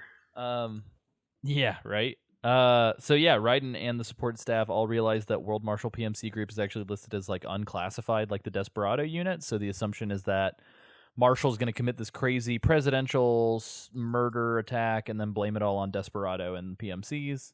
Mhm. And it's like, I don't know, this whole situation is kind of akin to the like Dr. Manhattan Watchmen, like we're going to build a fake alien to blow up in New York so that people stop hating each other and start hating aliens. The kind of deal. movie's ending was better. Oh yeah, the movie ending is with Dr. Manhattan instead. But anyway, yeah. So we do this whole thing. We invade this Pakistani security depot, I guess, where this thing's going on. Wolf loses contact with Raiden, and so we're like, oh no. And then Raiden finds Wolf like limp. Yeah. And it's a trap. And this huge fucking Metal Gear. Is it Excelsis? I think is it Excelsis or Excelsius? I can't remember. I thought it was Excelsius, but every time I saw it written on the internet, it was missing like the E part. So it's just Excelsis. I have no idea. Yeah, I think it's Excelsis. But yeah, every Metal Gear game, this is more for James, I think, than anybody who's listening, has its own unique Metal Gear. And this game's unique Metal Gear. Gotcha. It's like a little ant. It's like a big old ant boy. It looks like an ant. Right. Okay. I thought it was a right. James is actually taking a police sketch version of it. I am. I'm drawing like very, it comes out of the like drawing very quickly. like it climbs out of the hole, like busts out of this like hole in the ground, and I thought it was like a spider, and I was like, oh fuck, because I hate spiders, but it was an ant, and I was like, oh, that's better. And then you're like, oh wait, it's Metal Gear. Oh shit. Yeah, either way, I'm fucked. And like Senator Armstrong walks out of the little cockpit and is just like, hey, look at all this shit. And it's just like, does Raiden do like the look at all the news articles after the fight with Metal Gear or before? I think it's after. Before. So you fight Right, is it because before? he thinks I think it's 'Cause I before. think- Because I think he's doesn't he he's kills talking Metal to the Gear and thwarts senator. the plan? Boys, Like one he at thinks a time. he One thinks at a he time. thwarted the plan because he broke Metal Gear, but then Armstrong's like, no, you didn't. Rah. And then he reads all the articles. Maybe. I don't This know if moment- it matters so- which one's which, but yeah. Yeah, I don't think so. Either way, Yeah, so he does that. Raiden fucks up this Metal Gear. Some pictures leak to the public of like a ninja man fighting a Metal Gear in Pakistan trying to kill the president, and people are freaking the fuck out. Yeah, it's I want to pinpoint, like he looks at a bunch of like like fucking Facebook comments, and I want to pinpoint one where it says, "Hey Uncle Sam, Pakistan needs a boot up their butt," and it made me laugh a lot. Hell yeah, man. that's the most civil Facebook comment I've ever heard. There's no way that's real. Yeah. And then like him and Armstrong have like it is before because it is before, yep. before the battle, and then him and Armstrong have like a very dramatic conversation about carrying on the Patriots legacy without the Patriots being around, and it's like a really they deliver it really super cheesy, but it feels somehow as important as a conversation like that from any other Metal Gear game, even though it's like really cheesy sounding. Yeah. Also, can we talk about how the senator is just ripped as Oh, he fuck? is so jacked. It's Yeah. He's And royal then- out of real his jacked, mind. baby. My favorite thing in the whole wide world happens, which is that a Colorado state senator is the final fucking boss of this Metal Yeah. Gear game. Well, so before that happens, like you Zandatsu the fucking giant ass Metal Gear with its own sword, which is fucking great. Mhm. Yeah. That whole And fight's then- fucking insane. And then Armstrong gets really angry, and honestly, it goes like this is fucking insane. And Metal Gear is an insane series. I think this goes beyond the shit, like beyond the fucking Yeah. pale for Metal Gear, where Armstrong gets so mad that he glows green and absorbs the fucking technology from Metal Gear, and just gets he's already jacked, but he gets even more fucking jacked. Like this And, is like like- some shit from like a Gantz issue or something where it's like Yeah, it everything feels- just takes like a hard left turn into like everyone you know is about to die territory. Yeah, and this is where it just gets like really cartoony because he's like shouting about how he played ball at the University of Texas and like Yeah, Oh, love that was it. hilarious. Like- Love it. like how he could break the president in two with his bare hands. Like that's the metric for being a president. And just like punches He's like, I Raiden can so whip the hard president's ass. Like this and dude punches. just, It's so fucking crazy. Punches Raiden so fucking hard that he flips in a bunch of like circles, and then like there's a slow motion shot of Raiden like screaming as he falls back down to the ground. And it's just like, what the fuck, man? yeah, dude, this senator becomes the Incredible Hulk. Like, Yeah. And then of course it's fucking nanomachines, because of course it is. And but they take it in stride. They do it on purpose. They're just like, Yeah. they doubled down. It's definitely on purpose because like it can like it creates like this hardened shell on his skin that reflects damage. And Alessio wanted to ask you a question because this kind of reminds me, does this not feel like the nanomachines doing this to him not feel like a middle step between medical nanomachines and the fucking dread dust from Survive? Oh my god! Please don't. Right? Please don't. Right? Yeah, it kind of does. Ugh. I wish Yeah. that this guy would have been in Metal Gear Survive as like a secret boss. Mhm. Just good old Senator Stephen Armstrong. You know, that guy. This feels like when Nier Automata put in the Square Enix CEO as a boss in the DLC. Like, it's Mhm. just like, what the fuck is this? I wish this guy was a real U.S. senator. How amazing would that have been if they would have gotten like, we got Al Franken in Metal Gear Rising. Like, oh would've god, been or an it's even Bernie. better It's Bernie fucking- Sanders. He just keeps Bernie saying like fucking $32. Oh man, but like this first phase of the battle is just like it's very hard to like beat him. His health doesn't go down very fast, and I think it's like you're meant to like not win because Yeah, he whips you your get- ass. That's why. yeah, he fucking kicks the shit out of you and knocks your like breaks your sword, and then you I fight thought you him, were about to like, say breaks your soul because he like well, kind yeah, of he does. that too. Kind of whips the sword, breaks the sword, and then you get down like I think to a certain point he does like a unblockable move, and then you go into the final fucking battle. It's pretty sick. Yeah, which is just like the final battle. Isaac, Yes, sir. I want to do a fumbling in the dark with you right now because I want you to fucking describe this Buckwild final battle because Dude, I really like this battle. Dude, it's like top 10 boss fights for me, I think, in video games. Yeah. Like this whole fucking thing. it's Yeah. like it starts like Wolf is just like he brings the sword and you find out that like Sam was honorable and that like his sword was ID locked so you couldn't use it, but that it was going to unlock after a certain point, and that he recorded a message. Yeah, I forgot about that. Yeah, he recorded a message that was just like, if I win this battle with Raiden, then we just go as we were gonna plan. But if he wins, then he's meant to save the world or some shit. And then Wolf like brings the sword to Raiden, and then Armstrong kicks the fuck out of Wolf, and that made me real mad. It made me real mad. And then in the place where you're doing this battle, he talks about how like, and honestly, this speech that Raiden gives here, like we've given a lot of shit to this game for like being really corny and weird, but this speech that he says, he's just talking about like, I used to think that my sword was a tool of justice and blah blah blah. Maybe it is or not. And then he fucking pulls Sam's sword out of the sheath, and he's just like, "But this isn't my sword." Mhm. And I knew he was gonna say it, and it gave me chills anyway. Yeah, it's one of those fucking just like cheesy, like, you want to know my secret? I'm always mad, and you're just Yeah. like, fuck yes, like Yeah, it was really cool. And then you fucking have this wild goddamn boss fight. yeah, it's super good. It's super good. And then you rip out Armstrong's fucking weird ass alien heart, and Yeah, it's weird, like this Ugh. white, like alien So bullshit heart. gross Like, what the looking. fuck? I do love And during, it's- during that boss fight, like and his entrails are like still. Oh, I'm sorry. No, I was His just gonna say- entrails. Oh.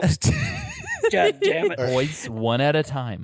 James, go. I was just gonna say during that boss fight, I think that like for most of the game I had like started to tune out the score, but during that boss fight I was like, damn, this fucking song's got me jacked up. It was fucking pumping, wasn't it? That song I'm was fighting good. United Holy States senators, and I'm riding high tonight. I wish they would have brought the whole fucking house in. Bring them all in. I need to see all the senators one at a time. It's like, I want to fight I want to fight the Senate. I want to fight the House. Fucking government shutdown, baby. What were we God, gonna it's say so about good. his entrails, Isaac? Well, I was just gonna say he pulls his heart out, but his entrails are just like goes for miles into his body, so his they're still stuck to him, It's and then he real. just it's I It's a real guess brain, Isaac. I don't know You if got that's actually how that works, but You got a mile of guts in that system. But after you kill him, he talks about how like he's only allowed the status quo to continue, and that Raiden was a worthy successor. And then In that he, classic, as he- in that classic Assassin's Creed style, let's have a 10-minute monologue as my entrails are hanging out of yeah, my body. after you crush his fucking heart. But he says like as he dies, he said that Raiden and him are kindred spirits deep inside, and then he fucking dies. And then it transitions to like the post like scene where you find out that Maverick has created a cyborg staffing firm. So all the brains that they're gonna put into these cyborg bodies, which was like a weird like moral conversation they had earlier in the game. I That like they're gonna that be able to moral get- conversation. It's like a quandary conversation. and a Quandary conversation. and a conversation at the same time. It's like the best of both worlds. But he says like these cyborg kids will have a good education and they'll be able to work and stuff like that. And then they have like the mug that Courtney is trying to drink coffee out of has like the handle is fashioned to look like an exclamation point. Oh yeah, thought it's was- also which it I looks thought like was a pretty question fun. mark as well if you look at it from the side. Yeah, from the side it's a question mark, but then if you look at it from the front, it's an exclamation point. It's which is pretty great. And like they have this like weird thing where like Kevin like saves the coffee from falling, and then he steals the coffee, and then Boris drops the coffee, and then Doctor is like, haha, I can do nice things with my research. So Yeah. that was weird. And then Sonny and George Mac. yeah, like George is like talking about how he's helping Sonny like put some boxes there and asks her where she wants the stuff, and she's just like, I'll get to you in a minute. He says, Sonny, you're weird. Also, you're hot as fuck. And that surprises the fuck out of Sonny. And then after that happens, she knocks over some books, and then Blade Wolf's like, what the fuck's going on? Alert. Wait, sorry, not alert. It's fine. And you find out that Blade Wolf is living with Sonny now. Raiden gave Blade Wolf to her. And she says that Wolf told her about Raiden's backstory, and that even though some people will remember him as Jack the Ripper, that the Raiden she knows is always a hero. And then you cut to the credits. And then and then the credits happen. And Yeah, the the credits thing are that definitely happens, a huge fucking allusion to like we want a sequel. yeah, the credits Yeah. made me crave a fucking sequel because it cuts to black. So after the credits, it's just kind of like how most Metal Gears have this like conversation at the The very logo. end. Yeah. Over the logo. Well, the logo doesn't pop up yet. It's just a black screen, and Raiden and Boris are having a conversation about how someone's going to buy World Marshal since the war economy is back in full force. And then as they're talking, it fades into a scene where Raiden's walking down an alleyway with his suit, and then these 4 cyborg soldiers kind of surround him. And then while this is happening, Boris asks if Raiden's mind is made up and what he's going to do. And as he does this, he like manifests this fucking sword case out of nowhere, and his eye glows red, and he just like does this like really ominous like chuckle, and then the title pops up, and just like fucking that's how you build suspense for a sequel that's never gonna happen. Yeah, right. Well, and that is Metal Gear Rising. Mm-hmm. Yeah. One little tidbit. I just saw this. So you know that sword in that massive long briefcase that he had at the end. Mm-hmm. That was the sword. So that was the sheath that his sword that you used throughout the whole game was in. If that makes sense. Wait, say that one more time, Isaac. So I was watching it in the very first mission, I guess the intro. There's a little image, and I don't know how. There's a little image of like a briefcase, and he says, "The sword is the sheath is a sword, or the sword is a sheath of another sword, or something weird like that." Yeah, where he's talking about how like one sword keeps the other in its sheath, or whatever. Yeah.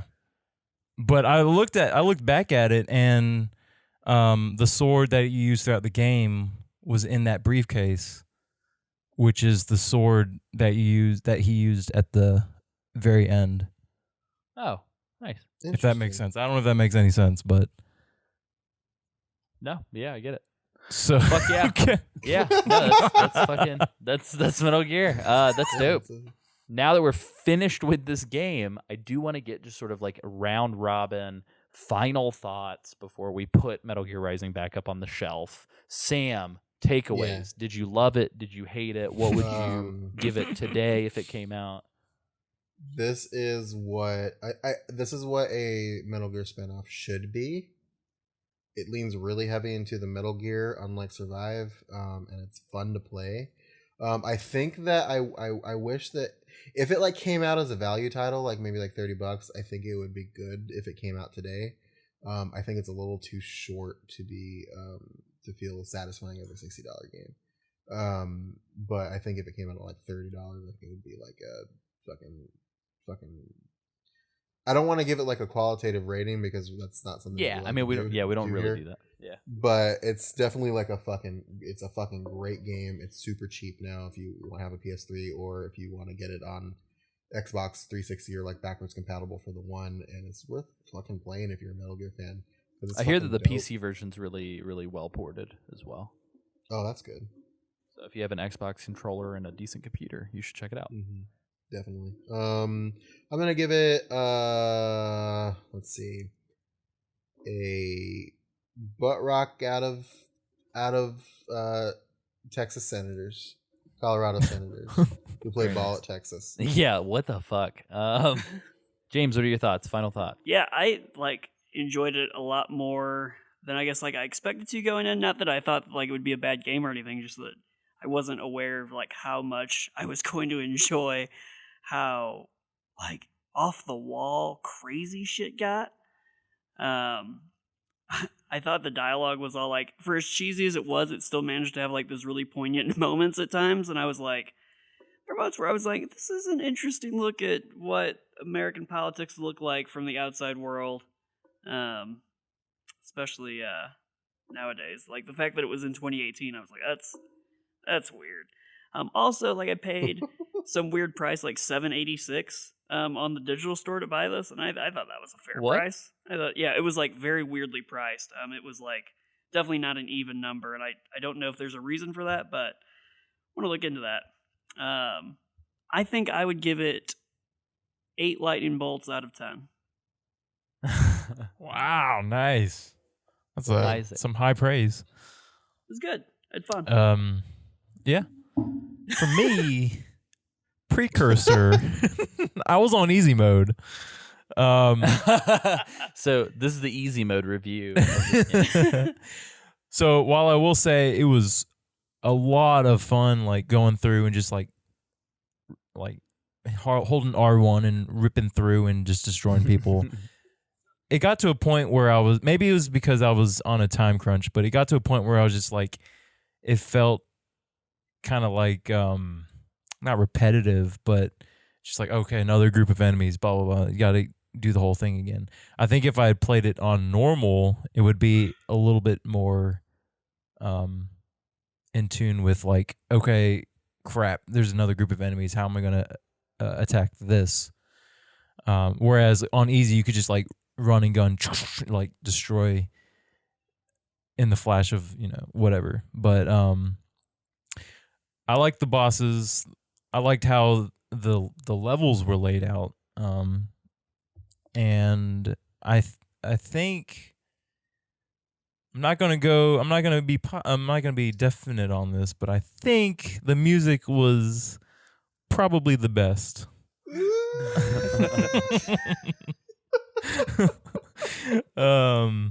I just like because going back from other MGS games, where it was just like super orchestral and super cinematic, and the first boss battle is this just metal, and a guitar solo coming in, and you're just like ripping through this Metal Gear.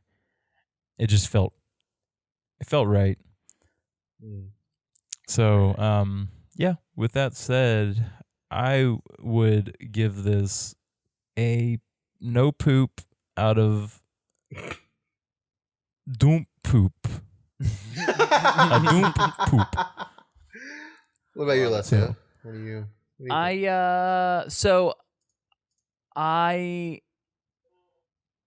I don't know. I feel like a little biased towards it in a weird way, where it's like a lot of YouTube folks that I follow have a lot of affection for this game. So, Hey man, live your life, live your best life, speak your mind. Don't let haters get to you. And tell your truth. Tell your truth, honey. No.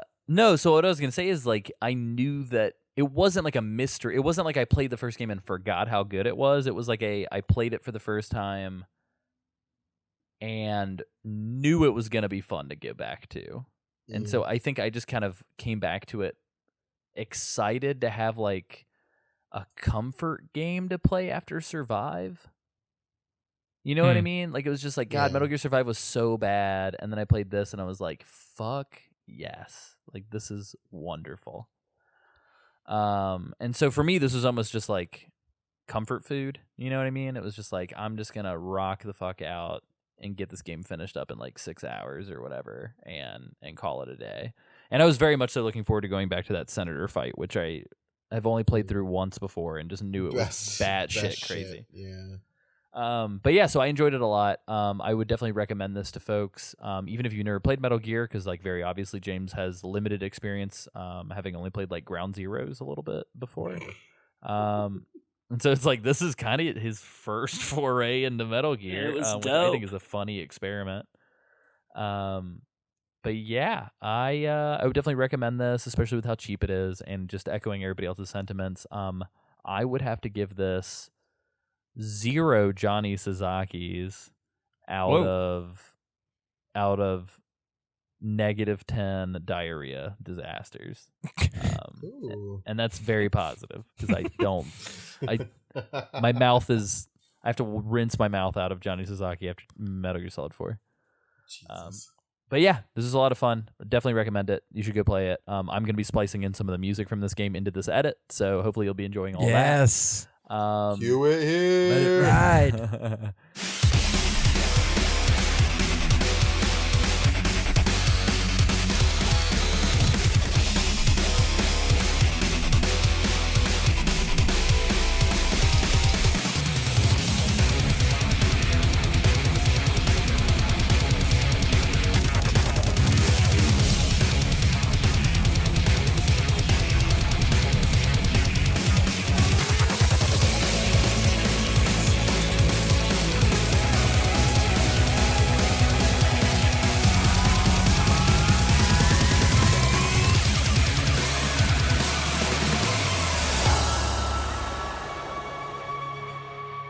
I hope that you guys are enjoying our sort of return. We are. This is our Revengeance as well. Yeah, and hopefully, especially with these longer episodes, I feel like unfortunately, with 4 seats, it can probably get a little monotonous for some of us, just kind of going through and summarizing. So I think we're going to be trying to like punch up our approach a little bit, and just make sure that like for us, hosting the show and for you listening, that it doesn't just turn into some dudes reading sort of like the Cliff Notes version of what happens. But yeah, it's a ton of fun. We're excited to be back. We've got a lot of stuff in store, and along those lines, the rest of our return season, which is kind of focusing on finishing up all of the spin-offs before we move into proper Metal Gear territory, we're gonna have a lot of fun talking about shitty mobile games. And they're not all bad, but in general, we're going to talk about all of the mobile games like Metal Gear Card Battle. We're going to talk about the Nokia N-Gage version of Metal Gear Solid. We're gonna watch a bunch of videos, and we're gonna pull up a bunch of information, and we're just gonna chat about it. And then after that, we are gonna do a BYOB fan fiction. So each of us is gonna bring a nice, steaming, fresh, hot piping Metal Gear related fan fiction that we're gonna do a dramatic reading of a couple pages to the group. Yeah, I'm gonna read mine. Is the one that I found is very short. I'm gonna read it in its entirety. So Very nice. Be ready for that. Very nice. Can we write our own fan fiction? Sure, that'd be amazing. Please do. Now I want to write my own. I'm excited. Yeah, just Can we all write our own Metal Gear fan fiction? We'll each get a character. You can bring one and you can write one. Yes. But please try to keep them like short. Yeah. Short. Just like forewarning, I'm sure that whatever I'm going to be providing is going to get real adult themed. So just know that episode comes with a disclaimer. Metal Gear Solid 2. Oh no. But yeah, so this is the second episode of our sort of not reboot, but kind of 2.0 upgrade.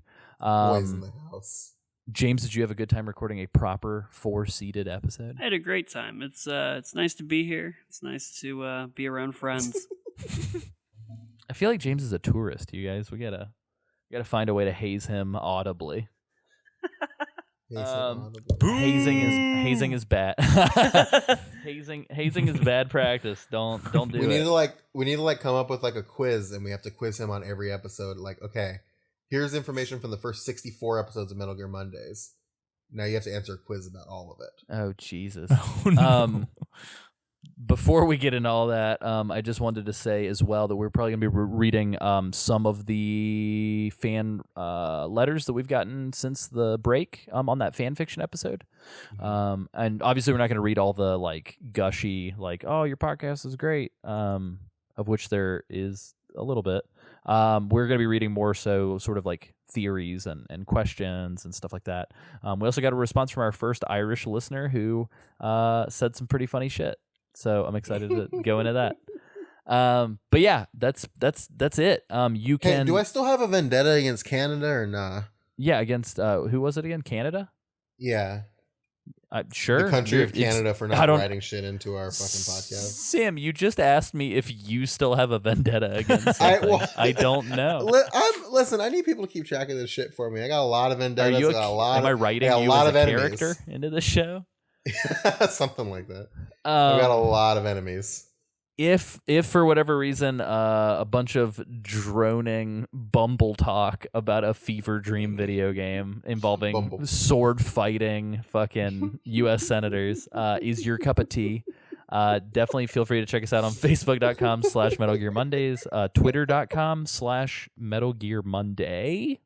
Thanks, character limit. Character limit, baby. Yeah, so at Metal Gear Monday. And if you want to throw us any money, you can go to patreon.com/Metal Gear Mondays. Every little bit helps. It helps us run sort of the hosting of the episodes, but also it helps us be able to take the time to make these great, as well as it will help us do some fun shit. There's some pretty cool rewards. You can be a guest on the show. You can dictate some episodes. Future seasons coming along the pipe are going to be a lot of fun. We've got like a sort of spooky Metal Gear themed season around Halloween, where we're going to talk about sort of the scariest moments in the Metal Gear games that we've covered thus far, as well as doing a PT coverage, and just discussing like Silent Hill potentially as well. And our next season after this, everybody should be pretty stoked for. We're actually going to be covering Peace Walker over the course of about 5 episodes. So yeah, guys, it's great to be back. And Sam, Isaac, James, where can people find you on the internet, independent of Metal Gear Mondays? All at the same time, boys. One. Ready? You can Ready? Find me on the internet at Sanjul on Twitter. That's SANJUUL.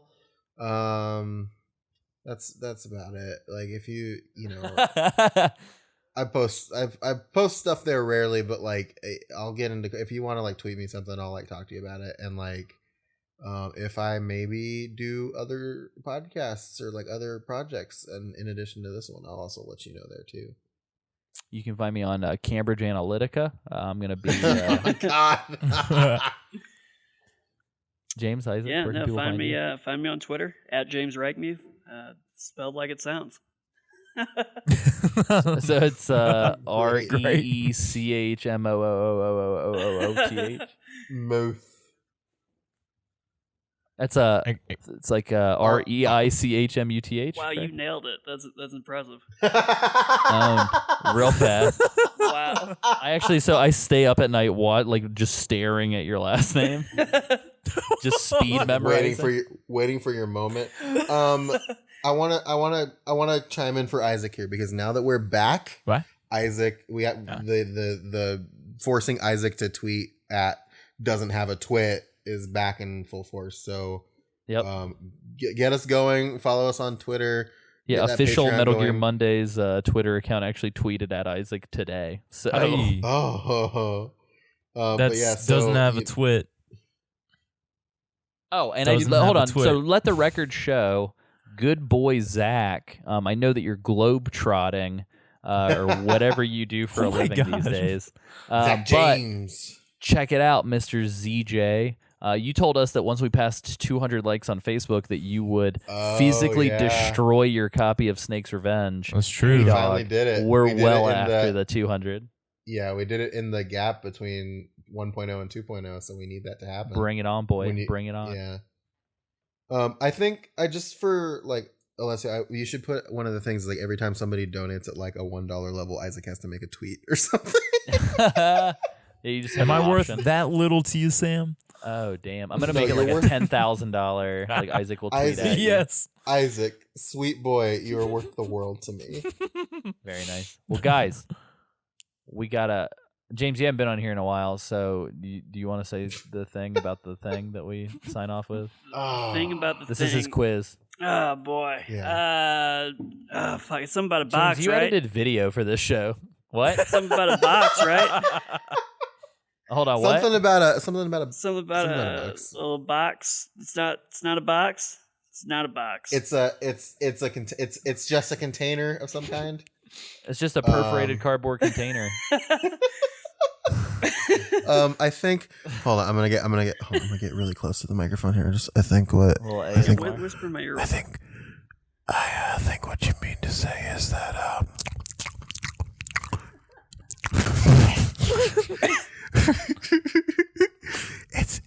it's just a box. Ba-dum-bum. Just a box.